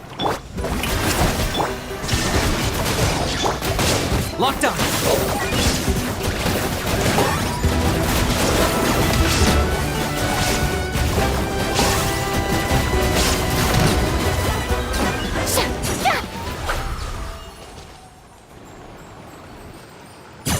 Uh-oh. Are there even bigger ones on the way? You see, Kinich? I'm a man of my word. In fact, I'd say I under-promised and over-delivered. Nifty little gizmo, isn't it? I take it this is your true form? Now that our deal is complete, it's time to start the next phase of our relationship. I made a promise to the great Kahula How, and now I'm here to seize your body for his use. Cliché, I know. The hero's trusted partner sells him out to the abyss in a shocking act of betrayal. Cue bad guy speech and drawn-out death sequence. Huh? Angel? Huh? Huh? What are you two doing here? Oh, Mr. Kinich, this is not what we agreed on. Traveler, this is the gift I got you. I know you're looking for intel on the Abyss Order, so I thought he might be of use to you. But it looks like you've already met. Yikes. Frosty reception. Gotta say, I kinda pictured this moment going a little differently. Tears of joy welling up in your eyes as you say the words, "It's good to see you again, old friend." Don't be ridiculous. Sounds like you've been reading too many romance novels. There we have it. Change is inevitable and nothing lasts forever. What a pity. Well then, time for you to meet the new me. This time, please call me Sanka. Sanka! Aha! So you're a glasses guy! You tricked Huni and Toba into telling you a bunch of stories! What does it matter? A name is a superficial label. It's what's deep down inside that counts. And I've shown you the deepest parts of me. That would explain a lot. Why else would you show up here and start acting like a wise guy? You looking for a fight? I'll pass. I do rather like you, as I've said before. But my one quibble is that you really don't know your own strength. Wait. Of course! You're the one behind all the recent Abyss activity! Let Paimon guess, you've been provoking the Mountain King too! Haven't I told you before? I'm not part of the inner circle who do our Highness's bidding. My interests are far more low stakes. I spend my time digging for truth in ancient doodads and books. You really think a benchwarmer like me is capable of more than that? I investigated him. He's not connected to the recent events. Just happens to be in the area. So, I struck a deal with him. He helps me summon a rift. I allow him to do some historical research. But that's all over. And now Kinich wants to hand me over to you. Well, I was hoping this would be an opportune moment to whisk away his body. That would have given me some more time to study the great Kahula How. But now I've run into you, which is just my luck. Or maybe I've incited the wrath of the Turnfire, and this is the price I have to pay. But I don't understand. What did I do wrong? Wait, does that count? Let me think. How? You are the worst of the worst! Colluding with the Abyss Order against Kinich? How could you betray your partner? There is no no betrayal. The almighty Dragon Lord Kahula How is a partner to no one. Don't worry, I told him to act as bait. Yes, and you should have picked a bigger fish. The Abyss Order? Ha! What a joke. Not even a match for our lowly servant. I put up with this toad's croaking for days, and it was all for nothing. It looks like your disciplinary measures have been less than effective, Mr. Enjo. What did you expect? Behavioral rehab isn't really our thing. Otherwise, we might as well change our name from the Abyss Order to the Abyss Boarding School. The abysmal disorder would suit you better. Kanish! Dispose of him! He is of no further use to us! Traveler?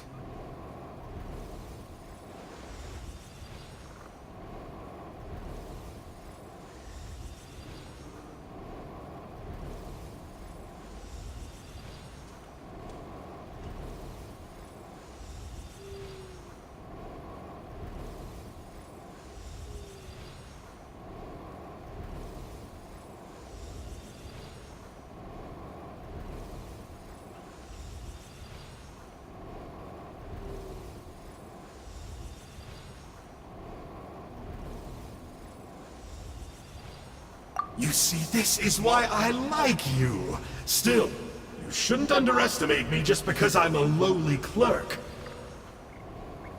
I could never beat you in a straight-up fight, but when it comes to running away, I won't lose to anyone. Do me a favor and remember how fast I disappear. Maybe then you'll show me a little respect next time. Darn! He got away again! Couldn't you have stopped him? It's alright. He's not worth our time and energy. Besides, it seems like he's in debt to a lot of people. I'm sure they'll keep him busy. If you say so. Still, Paimon's kinda surprised that you actually struck a deal with someone from the Abyss Order. To borrow that guy's words, names are superficial labels. Whether you call it the Abyss Order or anything else, it's a broad generalization at best. Think of it like apples that have fallen from a tree. If you tasted each one, you'd find that they're all at different stages of ripening. Even the unripe fruit blown off its branch before it's fully grown can still be brewed into a fine wine. Everything has its use. Huh. Well, in that specific sense, maybe Enjo's not such a bad apple. Not rotten to the core, at least. Of course! Only the almighty Dragon Lord, Kahula How, is rotten to the core and evil beyond redemption. Ugh. So what exactly are you anyway? You're definitely the evilest little thing Paimon's ever met. Don't worry, he can't hurt a fly. You could say that. Paimon heard that those kinds of contracts might come with a terrible cost attached. Is that true? Such as a how watching me like a ravenous vulture? Vulture? Vulture! We are the Dragon Supreme! Sovereign ruler of the Nation of Flame! Let's pick this up another time. It's getting kinda late. You should go back and get some rest. Big day ahead. Tomorrow's Turnfire night. Time to light the sacred flame and burn away the filth for a legendary 500-year-old warrior. Oh yeah. Hearing you lay it out like that is making Paimon a little nervous. For all the work we've put in, it all comes down to tomorrow night. We have to make sure we solve this problem once and for all. Then it can't hurt to say this one more time. Good luck to us both. See you tomorrow.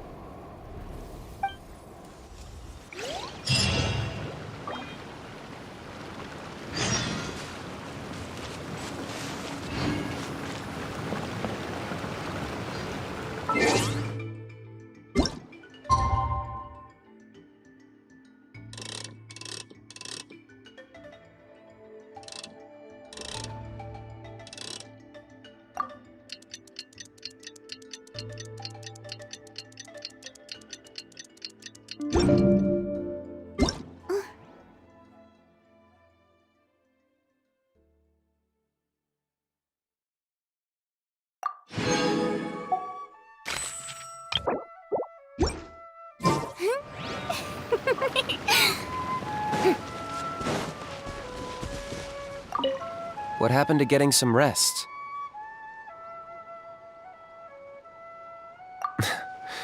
A house piqued your interest, huh? It's true that he's a relic from an earlier Saurian age, but since we're bound to each other by a contract, you can see him as my companion for now. I know he can be awful, but don't worry.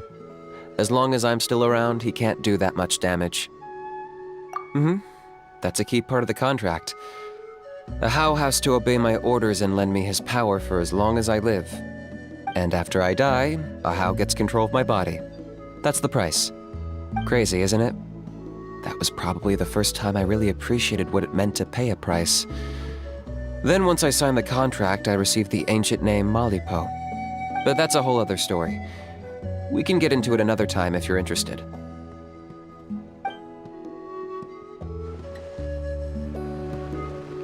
What happened to getting some rest? You're cautious, like me. I get it.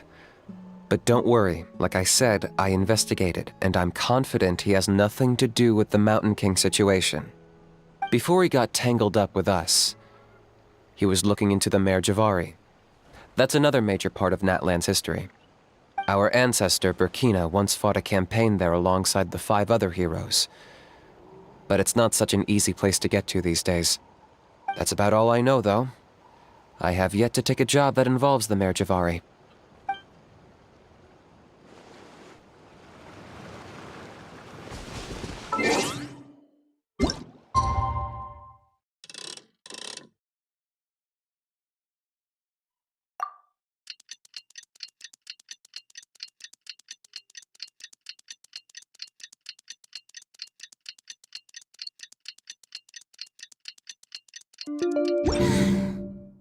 Being too popular can be such a hassle. Who knew the people...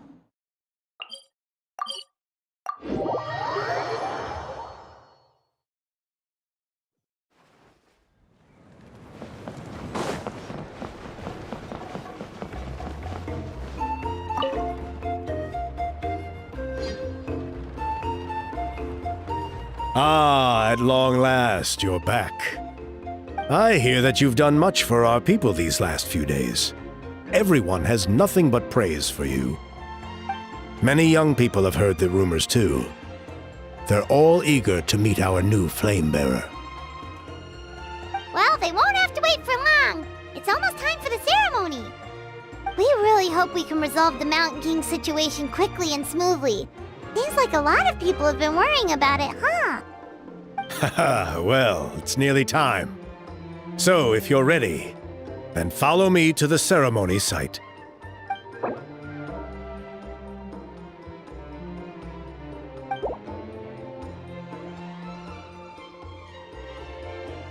Off we go!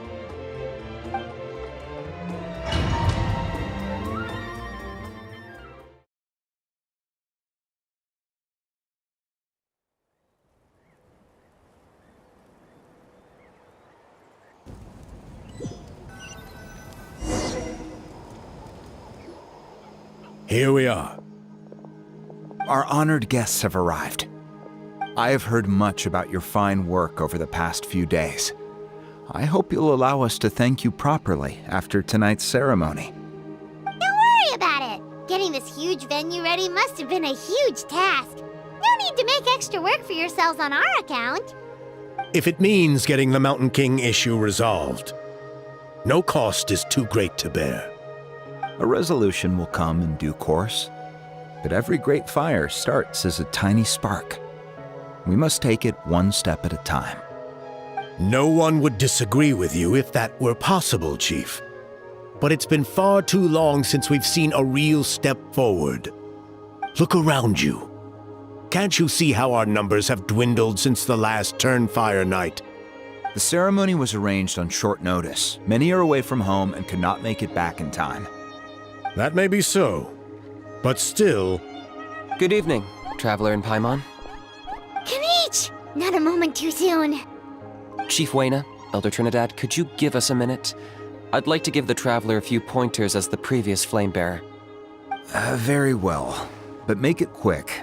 Let me know when you're done and we will begin the ceremony. Let's step to the side. Has anyone gone over the key steps of the ceremony with you yet? Yeah, Elder Trinidad did, but, Paimon seems to have forgotten them? What a surprise! The flying ant has an ant-sized brain.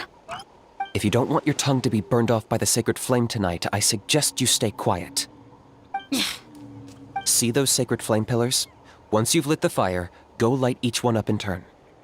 Once that's done, head down into the cave where the Mountain King slumbers, light the braziers along the way, then bring the flame to the final altar. Then the ceremony is complete. That sounds simple enough. The process isn't complicated, but remember, you mustn't turn back at any point. If you miss a pillar, you can't light the next one, then come back to it. You have to keep moving forward, or it's seen as disrespecting our ancestors. If that happens, you won't receive the blessing of the Turnfire, and you'll have to start over. I made you a diagram that summarizes the steps.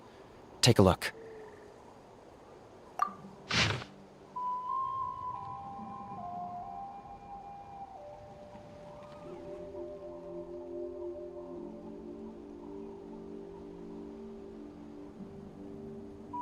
So that's our part. What about you?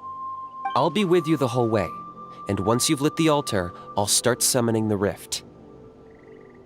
You can leave that side of things to me. Just focus on your part. Okay. We'll try to remember all that and get it right the first time. Ready when you are. But I think I saw Huni and the others just now. Maybe you should say hi before you start. Might make you less nervous. Just tell the chief when you're ready.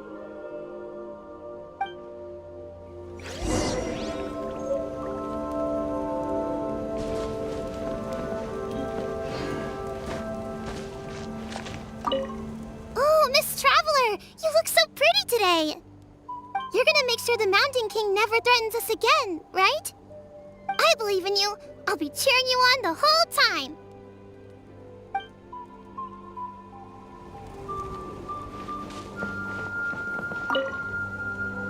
Miss Traveler, you're finally here! I even dragged my uncle out to watch the ceremony. Although I'd hoped for the Malipo name-bearer to perform this ceremony, that was never anything to do with you, so please don't take it personally. I got thinking last night, and I realized if the lesson of Malipo is to look forwards, then I should accept that my book is gone and start anew. Besides, I'll have even more to write about this time, given this will be our first Turnfire ceremony featuring a flame-bearer from another land. I'll be taking detailed notes. Good luck, Miss Traveler! You got this!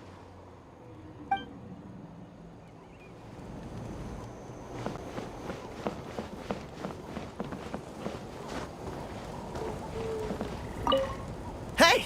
Bet you're surprised to see me. Didn't think I'd be coming, did you? I was all packed up and ready to go, but then I thought, I wonder if the ceremony will go any differently with the new flame bearer. So yeah, here I am again. I still owe you for that picture you took, so once you start, I'll be dancing to cheer you on.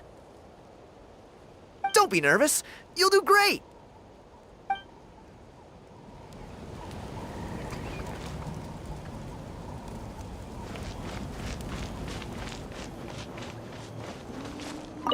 Mighty Outlanders, the time has finally come.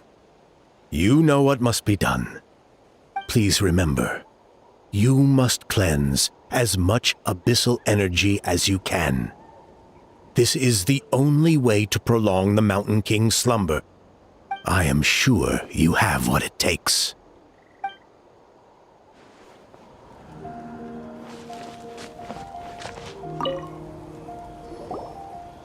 How are you doing? Is all in order? I'm counting on you. Don't forget what we talked about. By past fuel and present flame, life marches ever on. My brothers and sisters, the time has come to light the fire once again, and let the Turnfire night shine bright in Hoytzitlan.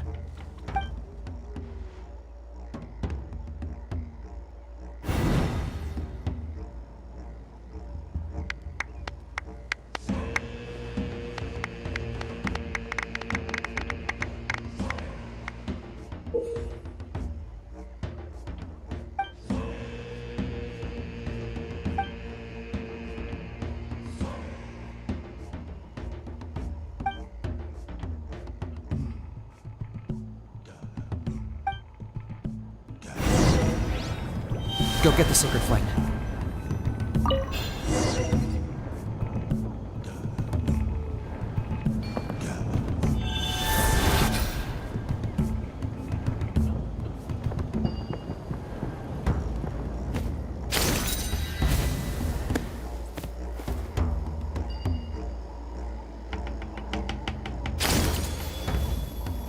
Nicely done. Off to a good start.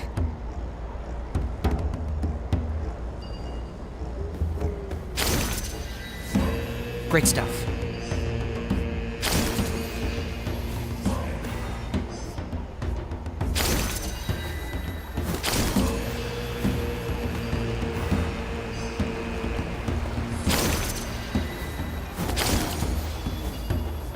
You're over halfway. Keep it up.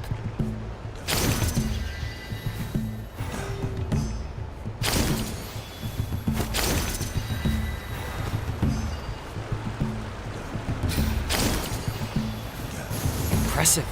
Just one more to go. Come on, one last push. The final sacred flame pillar is up ahead.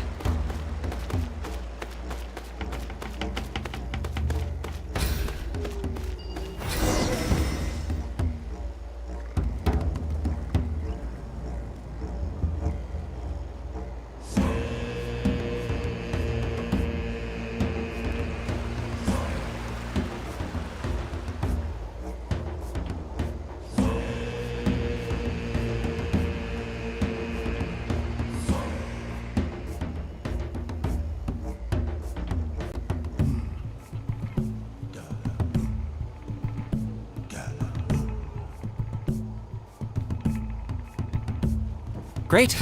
All the pillars are alight. Next, it's down into the canyon and head for the Mountain King's cave.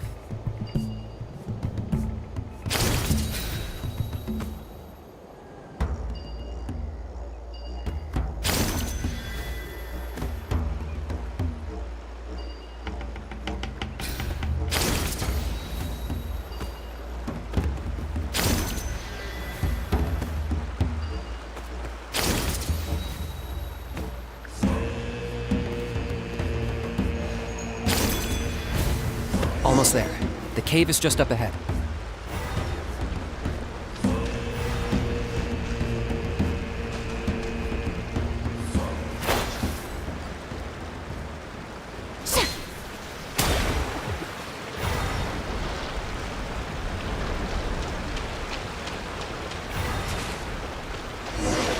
The Abyss presence is growing strong. We should deal with the contamination first.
There's the altar of the sacred flame.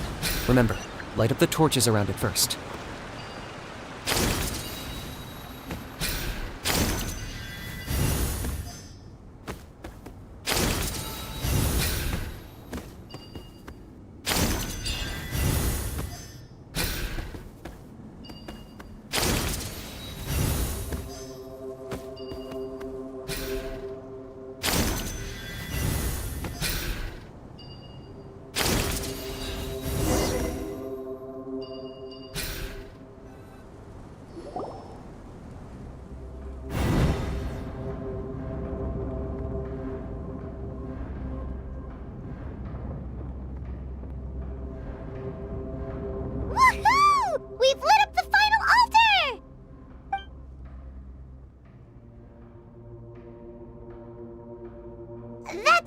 King up ahead, right? That's him. Kangamato, king of the Yumkasaurs from 500 years ago. He's very powerful. Paimon can tell. He is huge. Let's tread carefully. We don't want to wake him up. You've made it at last. You did even better than I expected. Traveler, now comes the final and most important step of the ceremony. Please use the power of the sacred flame to cleanse the Mountain King of abyssal filth. There's no need this time. Hmm?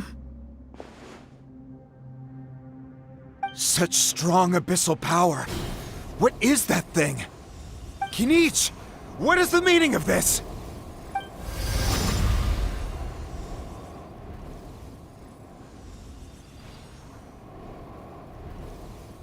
Is that a beastly rift? Chief Wyna, Elder Trinidad, this is about to get a little dangerous. You should step back. What do you think you're doing? Solving the Mountain King issue. You mean by having him torn to pieces by rift hounds? No, stop! We can't let that happen! Foolish Locust! Can't you see? We're trying to shove your Locust King into the beastly rift! But... I'm sorry, Chief Wyna and Elder Trinidad. This is the only way. Can you promise me that no harm will come to the Mountain King? I can't guarantee it, but I'm fairly confident. Traveler, this is not what we agreed on. You must cleanse the Mountain King of every last trace of abyssal contamination. Okay, I see what this is. You've been in cahoots this whole time.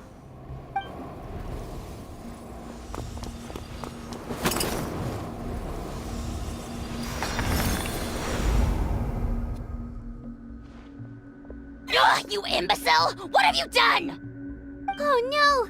The device is destroyed! You forced my hand. I had no choice. Elder Trinidad! What are you doing?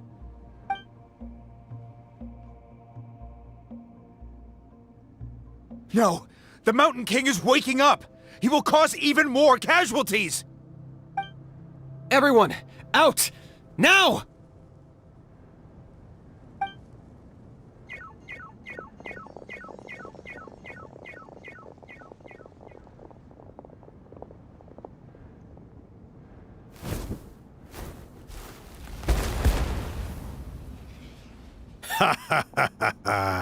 It seems there is only one way to awaken you all from your willful blindness. More sacrifices must be made.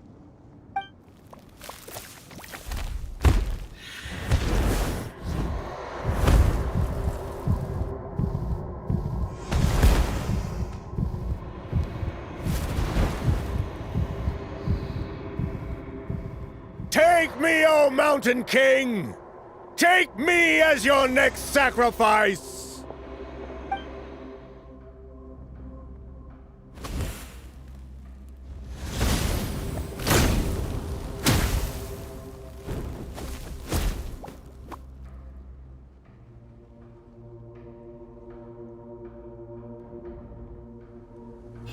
Everyone's still outside. We have to keep the Mountain King here. Give me a hand. Into the wind. Torn to oblivion! Target acquired. Watch out for the fruits he's spitting out, and use those against him.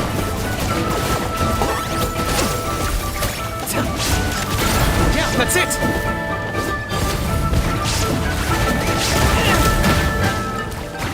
Illusion shattered!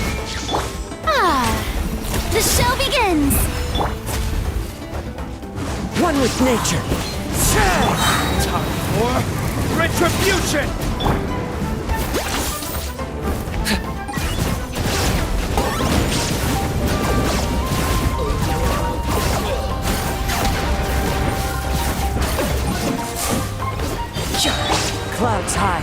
Birds, come! Oh, glory! Locked up!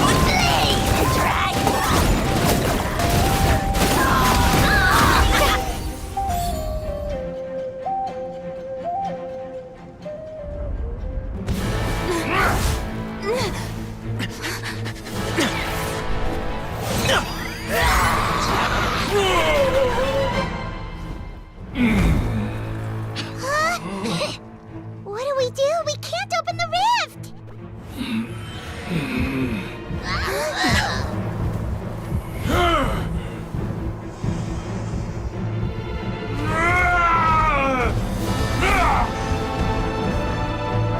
Kill me! Put an end to White's shame!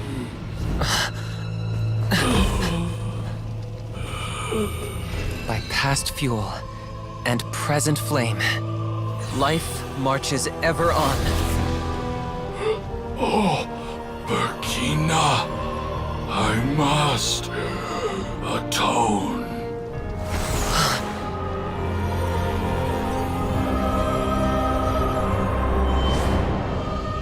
Patience. We will answer to the fire for all our deeds.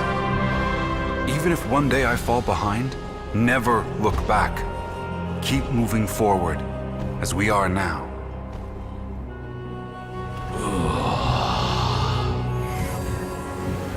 Live with your guilt and shame. This is the price to pay.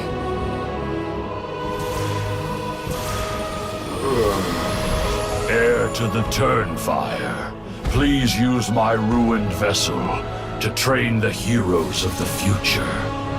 The will of Kangamato will march ever on, till the abyss is stamped out.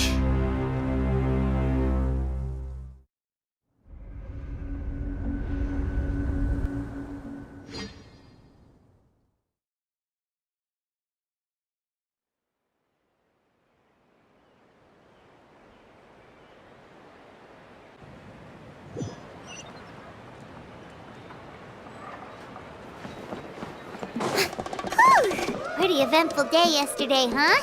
Paimon wonders how things are doing now. Let's go ask the chief!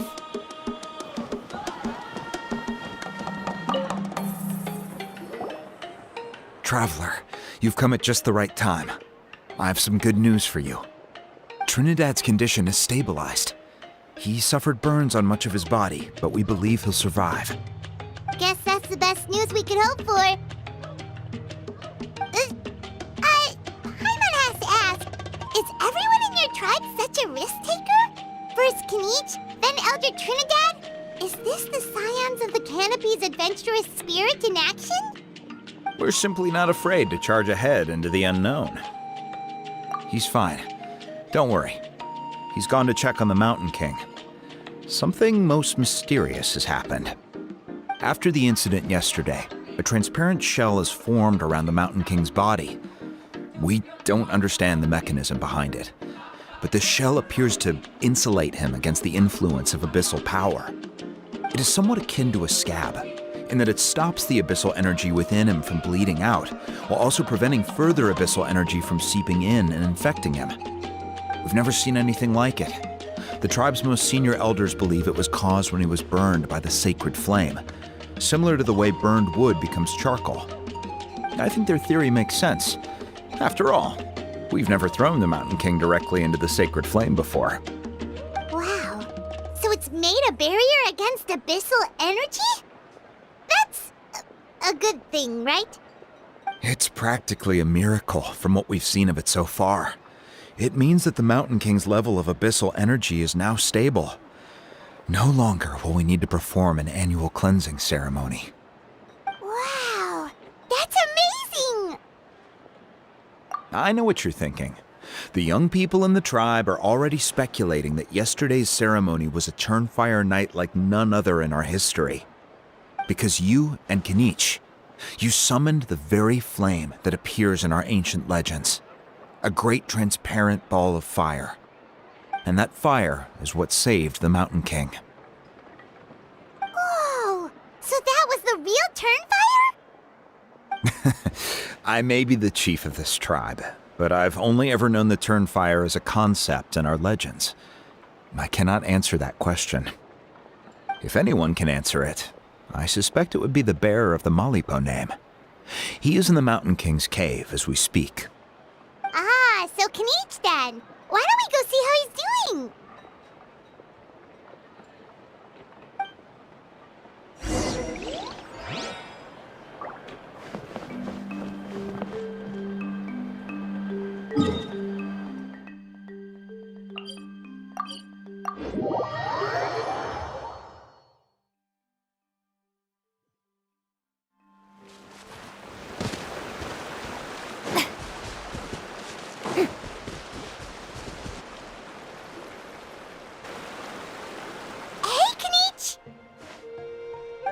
Hey yourselves.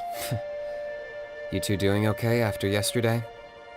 We were gonna ask you the same question. You scared Paimon half to death when you rushed into the fire. Sorry, I couldn't just stand and watch the Mountain King get burned alive. So you thought you'd try and extinguish the sacred flame with Dendro? Or is that an attempt to make the almighty Dragon Lord Kahulahow die of laughter? The sacred flame only possesses a fraction of the Pyro Archon's power. It's not as if I was fighting the Pyro Archon herself. Canich, when you went into the flames, were you intending to, Intending to what?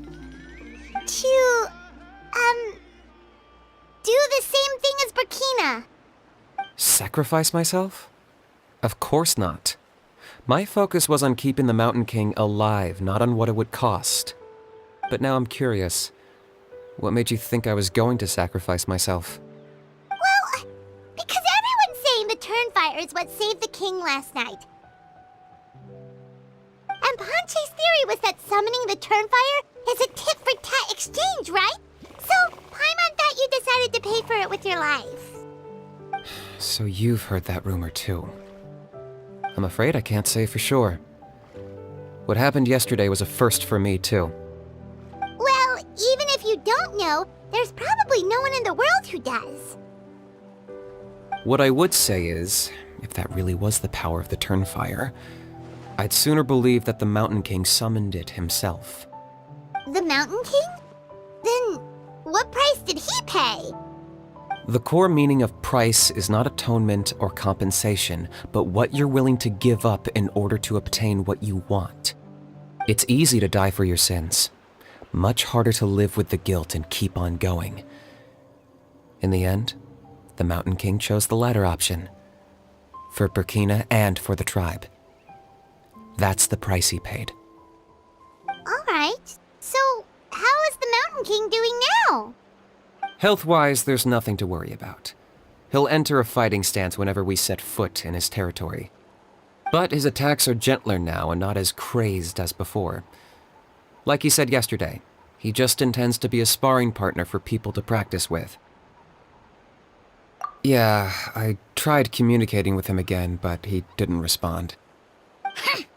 We dare say that Locust King has well and truly lost its mind. The lights are on, but nobody is home. Its body remains fighting fit thanks to the perverse power of the Abyss, but time has been less kind to its soul.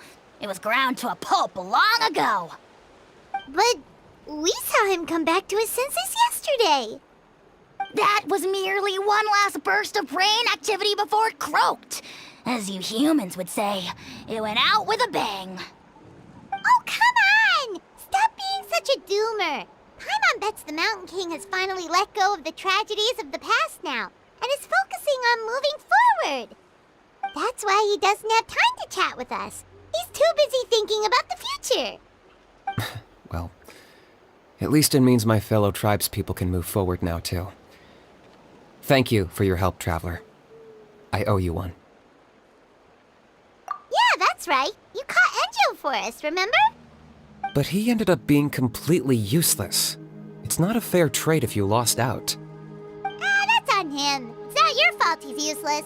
Besides, we're friends now. You don't know us anything. Friends? But your friendship is an even more valuable gift. I can't in good conscience accept it for free. So promise me, if you need anything in the future, you'll come to me. For you, I'll do anything.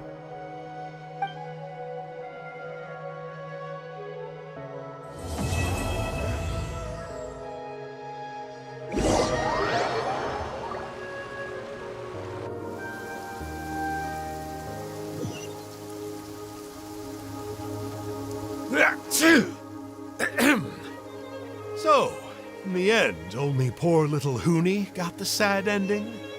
Yeah, everyone's happy except me. First Nana, then my dad. Why does everyone in my family have to suffer? Huni, it'll be okay. Your dad will get better soon. Toba, you're my friend, so I shouldn't say this to your face. But it was all the Mountain King's fault. Huh?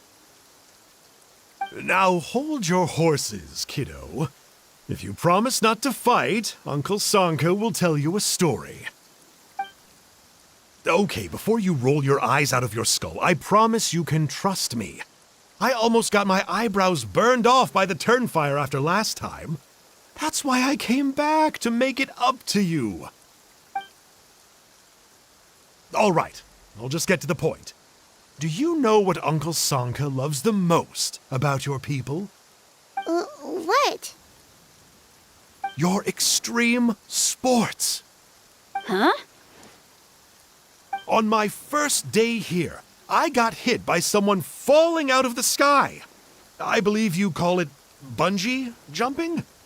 It's a dangerous sport, to be sure, but the courage it took to make the jump impressed the heck out of me.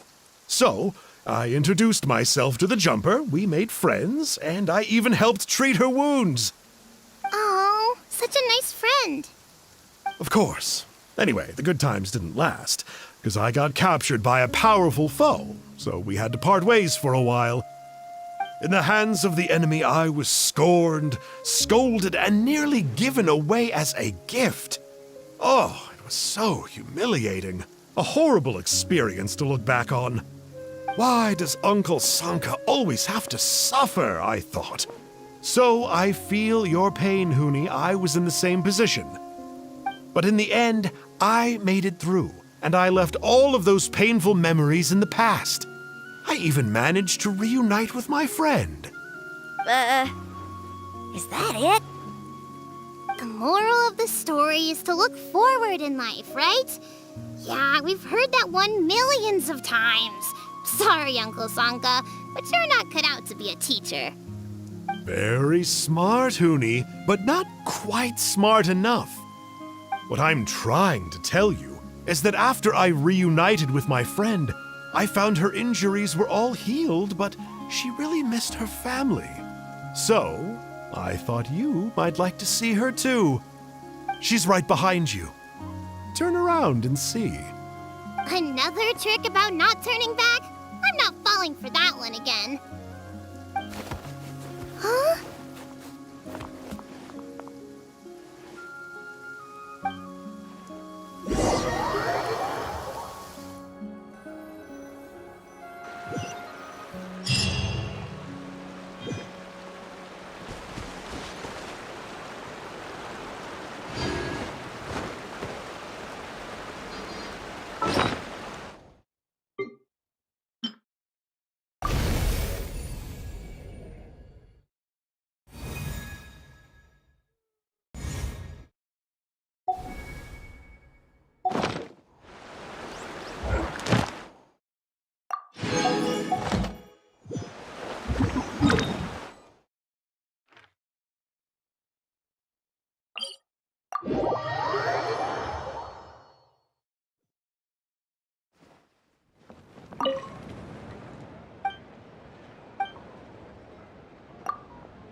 Ad Astra Abbot. Thank you for complete. Ad Astra Abbot.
You might want to get a guide if you're not familiar with the area. The biggest one in history.